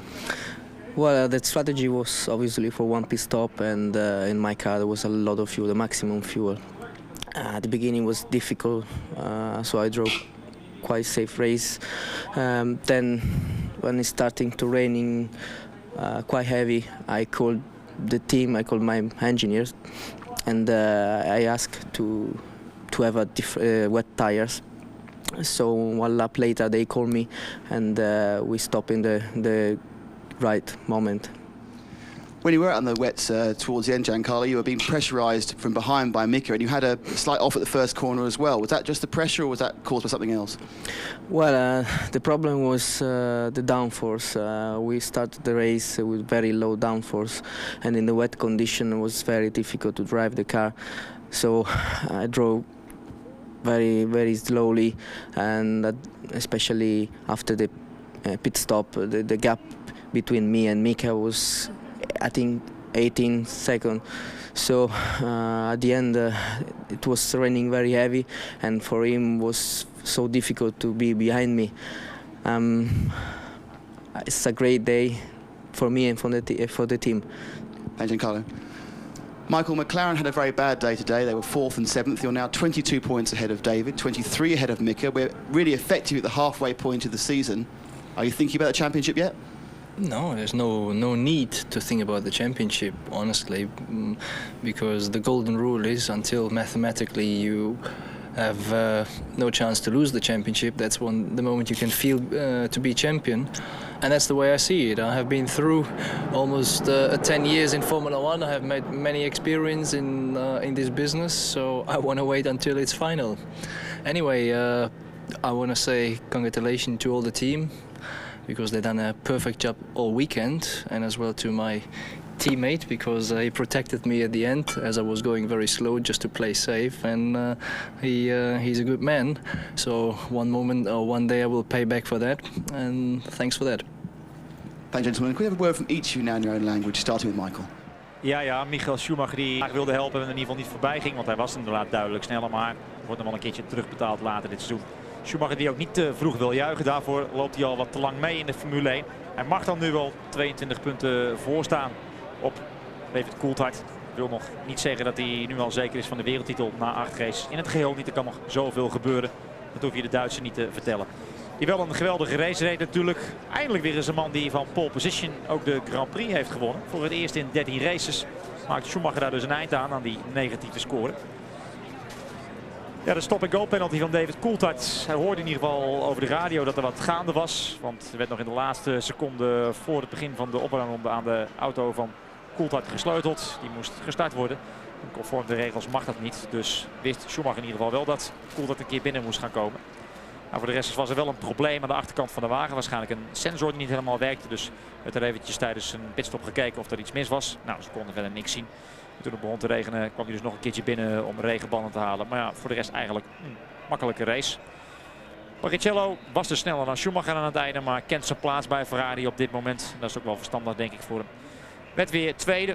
Zal het daar dus voorlopig even mee moeten doen. Misschien dat hij dus later dit seizoen nog een keertje kan winnen. Als Schumacher de buiten dan al binnen heeft. En dan nog Giancarlo Fisichella voor de 4e maal op rij op het podium in Canada. Hij kwam als enige dus 1 maal binnen. Precies op het goede moment. Had veel benzine aan boord in het begin van de race. En toen het begon te regenen, nou een ronde later was het duidelijk dat ze naar binnen moesten halen. Dan konden ze meteen regenbanden erop monteren. Absoluut goede beslissing. Goede tactiek van Benetton. En het leverde een podiumplaats op voor Giancarlo Fisichella. En wat hebben we ook genoten van Jos Verstappen in deze race. Lag nog een tijdje 19e. Want hij als een van de eerste binnen moest komen. Hij koos dus voor een andere strategie. Kwam nog wel een tweede keer binnen om regenbanden te halen. Maar vocht zich verder naar voren. En natuurlijk een beetje geholpen door de vele uitvallers. Maar zoals Verstappen aan het eind van de race een aantal heren inhaalde. Dat was toch wel indrukwekkend. Met name de manier waarop hij Woods pakte. En later ook Jarno Trulli. En dat bracht hem dus op de 5e plaats. Joe Ramirez van McLaren. Ja, die zal balen samen met David Coulthard en Mika Häkkinen. Häkkinen dan nog wel 4e. Dat levert 3 WK-punten op. Maar Coulthard helemaal niks. Zijn motor sloeg af vlak voordat hij aan de opwarmronde wilde beginnen. Daardoor kreeg hij dus een stop-and-go penalty. En daardoor reed de schot eigenlijk een kansloze race.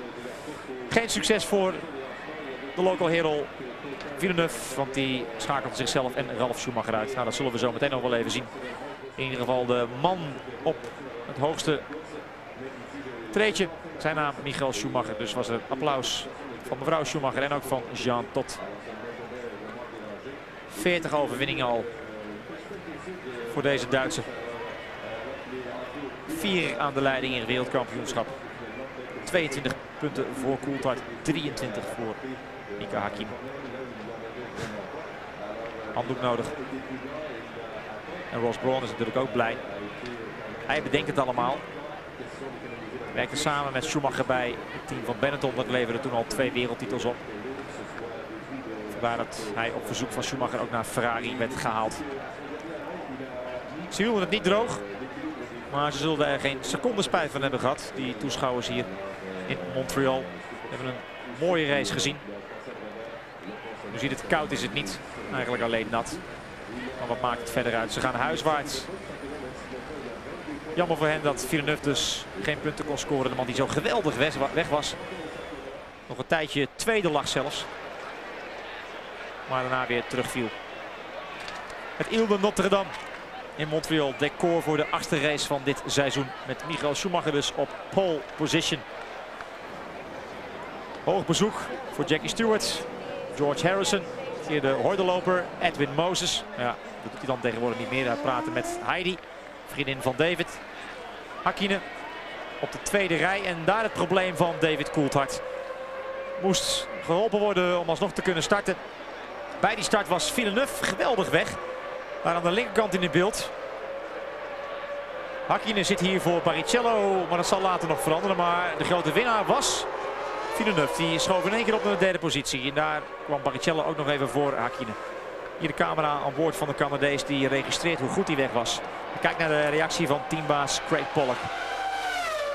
Maar ja, om succes te hebben moet je dat 69 ronden lang volhouden. Jos Verstappen reed dus zogezegd een goede race en vocht zich al in het begin van de race naar voren. Hier de stop-and-go penalty van David Coulthard. 10 seconden lang moet je dan verplicht stilstaan in de pits. Nou, die lijken wel een eeuwigheid. Dan volgt er nog even een glijpartij. Maar dan loopt het allemaal nog goed af voor de schot die uiteindelijk 7e zal worden. Het hier nog even aan de stok heeft met Jean Alesi. Barrichello voorbij Villeneuve. Vecht zich naar de tweede plek. Villeneuve heeft dan Hakkinen achter zich. En op dat moment Jarno Trulli op de 5e plaats. Ja, bidden geblazen bij British American Racing. Maar dan Hakkinen voorbij de Canadees. Logisch, de McLaren is sneller. Dan is het al vroeg in de race afgelopen voor Heinz Harald-Frenzen die in een rap tempo plaatsen verloor. Daar Nick Heidfeld, brand aan boord. Blussen dus. En even later was het ook afgelopen voor Jean Alesi. En dan begint het dus langzaam serieus te regenen. Hier de La Rosa in gevecht met Pedro Diniz. Glijdt daar van de baan af, want de heren hebben geen grip meer. Dus moet Schumacher nog een tweede keer binnenkomen om regenbanden te halen. Hij heeft voldoende marge. Ja, dan moeten die monteurs ook meteen aan de slag voor Rubens Barrichello. Dus moeten ze nog even wat banden ophalen. Dat is niet anders. Pech voor Barrichello. Even komt Schumacher daar met de schrik vrij. Bij de eerste bocht na start en finish. Loopt allemaal goed af. Dan het moment dat Diniz en de La Rosa elkaar raken en de La Rosa eraf schiet. Voor hem is het afgelopen. Diniz zou uiteindelijk 10e worden. Einde oefening nu ook voor Irvine. Kleurloze race. Jensen Button. Ook weinig van gezien. Hier Coulthard nog een keertje door het grind heen. En dan Verstappen. Prachtig zeg hoe hij hier Woods inhaalde. Misschien wel het moment van de race. En dan de zenuwen bij de monteurs van Arrows. En hier pakt hij dan Jarno Trulli. Schuift hij op naar de 5e plek. Gejuich. Ja, en dan moeten ze nog eventjes flink kruisjes slaan. Villeneuve doet dan hele rare dingen. In gevecht eerst met Coulthard. En dan kijk eens, ja, hier schiet hij rechtdoor. En pakt hij in de flank Ralf Schumacher. Dan is het afgelopen voor de mannen van British American Racing. Sorry, zegt hij tegen Ralf Schumacher, dat was niet de bedoeling. Nee, dat is logisch. En hier Coulthard die Alexander Woods nog even op een tikkie trakteert. Waarschijnlijk uit frustratie. Dan Ferrari dat de grote prijs van Canada met een dubbel op fraaie wijze afsluit. En dan is het ook feest bij Benetton.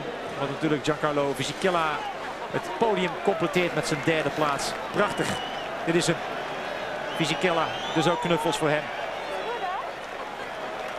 Cowboy Schumacher. En dit is de coureur Schumacher. Een hele goeie. 22 punten bedraagt zijn voorsprong nu op David Coulthard in het wereldkampioenschap na 8 races. En de volgende afspraak die wij met elkaar hebben, dat is over 2 weken in Magny-Cours in Frankrijk. En dan is collega Lammers er weer bij. Toch jammer dat hij deze moest missen.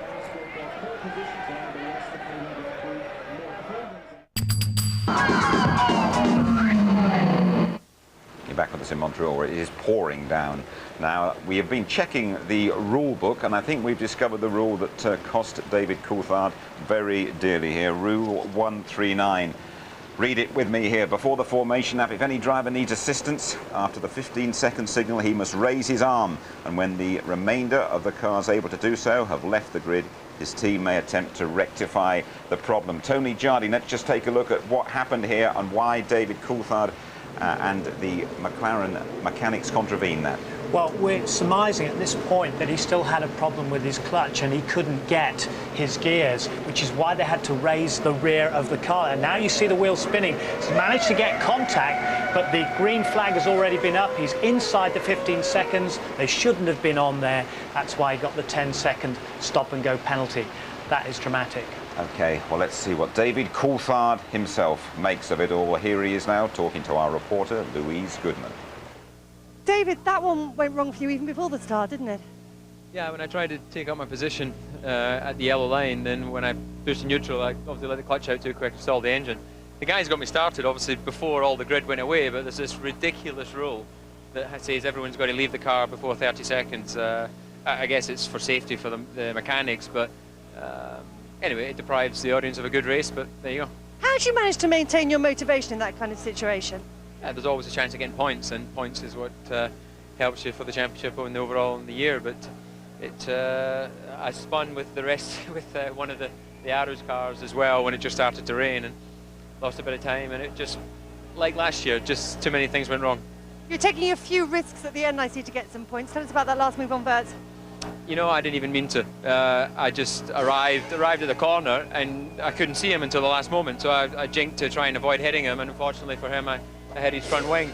So I thought, oh, well, I may as well try that on Truly, because there's no point me finish 7th, you know, I may as well finish in the gravel, but didn't get close enough. Finished out at the points, though, David Coulthard. Schumacher, 10 points. Rubens Barrichello, 6. Fisichella, so good here, 4 for Benetton. Then Hakkinen, the world champion. Jos Verstappen, what a wonderful drive he had for Arrows. And Jarno Trulli with a point for Jordan. And let's just see how that sorts things out. The overall standings, Michael Schumacher well clear again now, 56, then Coulthard 34, Hakkinen 32, Barrichello 28, Fisichella 18, and Ralf Schumacher 12. Sum it all up finally for us, Tony, could you? That is a tremendous double red for Ferrari. It's great for Schumacher. He's been on holiday, by the way, with Corinna, riding his Harley-Davidson through the States before he came up here. Very relaxed. Everyone else did the testing. But a glazier would be happy with the surface out there today. Yeah. Standing water, low grip track, and you could just see your face. You could see the underside of the car. Very brave. Verstappen, man of the match for me. Unbelievable. Absolutely. OK, we return in a couple of weeks' time. Don't forget the highlights coming up a little bit later on tonight, repeated on ITV2. We come back with you from France in a couple of weeks, the full coverage throughout the weekend. A brilliant weekend here for Ferrari. A 1-2, Michael Schumacher, now the most successful driver in the history of the Canadian Grand Prix. But on their 500th birthday, a case of too many McLaren mechanics spoiling the party. Good night.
In the Jordan in 6th position.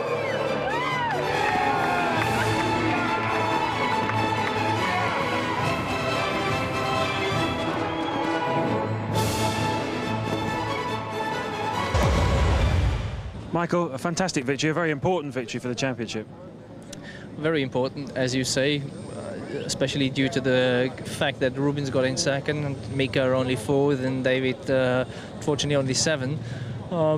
It helps us looking forward, but it's still a long way to go. There's a percentage inside of me that it's not happy, but on the same way, you know, it must be said that I respect the team very much. I respect Ross above all, and he asked me today not to force Michael into an error or to try to overtake. So much drama, sadly so little time. But Michael Schumacher, top of the pile, 10 points. Rubens Barrichello, 2nd, 1-2 for Ferrari. Fisichella, who always goes well in Canada, 3rd. Then Mika Hakkinen, the world champion, 4th. Jos Verstappen, brilliant drive in the Arrows from the Dutchman. Jarno Trulli making his point for Jordan. David Coulthard, nil point for him in Montreal. And this is how things look then. Schumacher has extended his lead to 22 points. Then Hakkinen, Barrichello, Fisichella, who's finished every race this season. So Ferrari's 16-point maximum takes them 18 clear of McLaren. Fisichella, he's taken Benetton up to 3rd, 3 ahead of Williams. So then, Tony, we've had confirmation. Rule 139 is the one that has cost David Coulthard dear. You're always throwing that rule book around, aren't you? But formation lap flutter, hearts were fluttering there for McLaren, a panic at the end for them. That final formation lap, and the green flag has already gone at the back. There's a clutch problem. They have to get the rear up into there. Finally, DC gets the wheel spinning there, but it's too late. The mechanics are inside that 15 seconds when they should clear the grid as the field have to go away, and I'm afraid it was a 10-second penalty. Unbelievable drama, as we always seem to have in this place, and one incident towards the end really summed up what the drivers have to face here. Treacherous surface. Glazier would have been very, very proud of this. Just look at Villeneuve, who's already lost out in the pit stops by going onto the slicks. Dramatic last lunge down the inside to get past Coulthard into 9th place, but he also takes out Ralf Schumacher. And towards the very end here, David Coulthard has a go at Wirtz, just gets into 7th place. Wirtz, who made his debut here, but atrocious conditions. No points for David Coulthard. But still time for David Coulthard to make up lost ground. It's only halfway through the season, Jim. Good, OK. We're back in a couple of weeks. The full coverage from the French Grand Prix here on ITV. We've seen another very dramatic race in Canada. McLaren's 500th birthday celebrations ruined by Ferrari and Schumacher. Good night.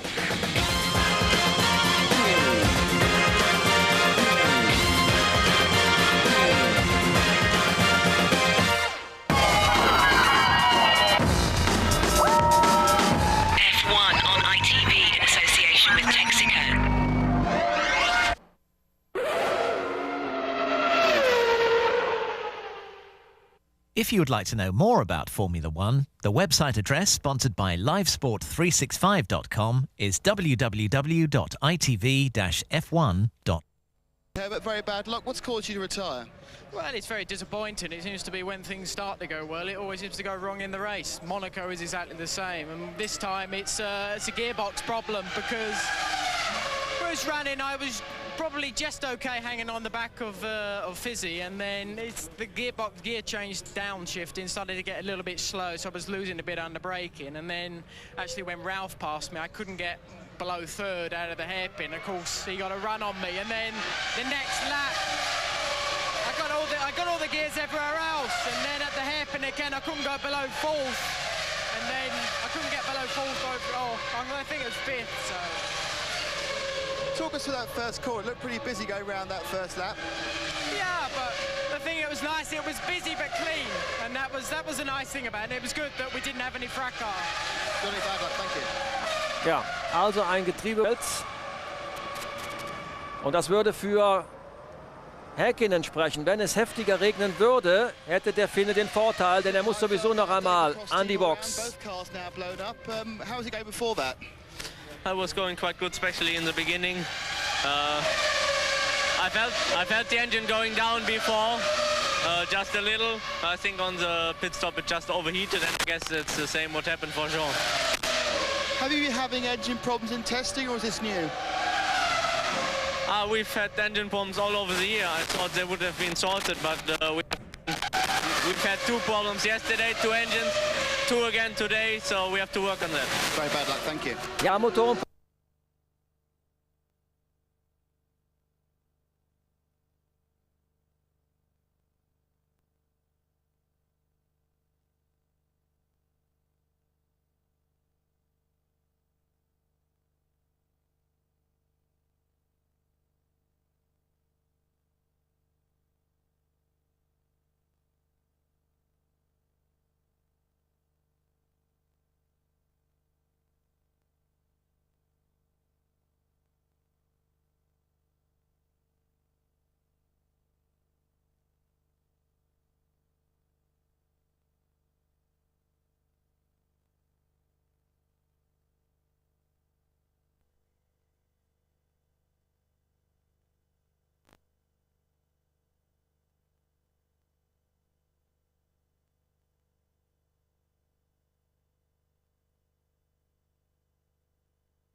Ancora test in questa Formula 1 che a parole vorrebbe essere meno costosa, ma che in realtà è ormai in pista subito dopo ogni Gran Premio. A Magny-Cours questa settimana c'erano tutti, eccetto la sola Minardi.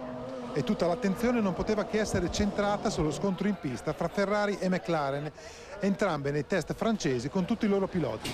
Ma più che le novità tecniche sfoggiate dalla Ferrari, vedi i nuovi sfoghi dell'aria calda. Il McLaren in crisi non mi piace. Novità tecniche in McLaren invece nessuna, almeno novità visibili. Quella evidente invece è la pancia della moglie di Mika Häkkinen, ormai perfettamente visibile, mentre suo marito, Mika, un po' nervoso, è stato visto addirittura rifiutare autografi all'interno del paddock.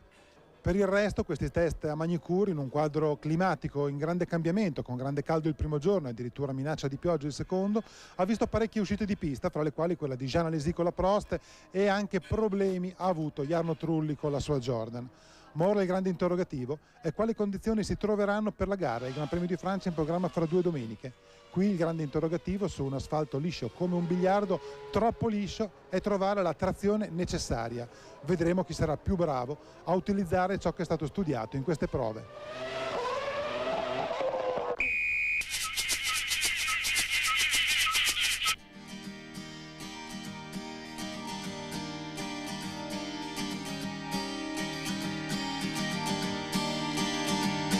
9 anni dopo l'ultimo Gran Premio a stelle e strisce a Phoenix, la Formula 1 ci riprova a sedurre gli americani e non poteva scegliere altro che Indianapolis, 1 milione di abitanti, il 70% bianchi, nel cuore dello stato dell'Indiana. Da 100 anni patria per eccellenza delle corse made in USA, cioè quelle tutte scontri e sorpassi sullo Speedway, l'ovale più famoso del mondo. Una sfida costosa e ambiziosa, quella di far conoscere ed apprezzare la Formula 1 agli americani. L'ha lanciata Tony George, rampante quarantenne erede dello storico proprietario dello Speedway, che lo acquistò nel 1911 per $1 pugno. 2 anni di lavori e un investimento di oltre 100 miliardi per costruire all'interno dell'immenso ovale un tracciato adatto alle Formula 1. Siamo andati a verificare quanto è stato fatto e quanta attesa c'è per i nostri eroi europei. È stato progettato per essere un circuito veloce, adatto alle caratteristiche delle Formula 1. I lavori della pista sono terminati e per la fine di settembre saranno ultimati anche i lavori delle infrastrutture. Sono certo che la Formula 1 sarà contenta di tornare a correre negli Stati Uniti, proprio nella capitale dei motori nel mondo. Sarà davvero un giorno speciale. È fatta con i Prix, cioè con i mattoni, la linea di partenza del famoso Speedway, il catino di Indianapolis, dove si corre la 500 miglia e dove si correrà qui il Gran Premio a settembre. E da qui prende il suo soprannome, Bricks Yard, cioè la pista pavimentata con i mattoni. Nel 1909, quando nacque, fu pavimentata con 3,5 milioni di questi mattoni. In questi giorni Heinz Harald Frentzen, in avanscoperta, ha percorso con Tony George il tracciato che comprende la curva 1 dell'ovale e poi si snoda all'interno del grande prato che racchiude persino un campo da golf. Il rettilineo è piuttosto veloce, l'interno invece è più lento, ma si faranno comunque dei sorpassi. Dove in questo momento sono posizionati quegli altoparlanti verrà costruito il muretto dei box e potete notare quanto è larga questa pit lane, addirittura larga più del doppio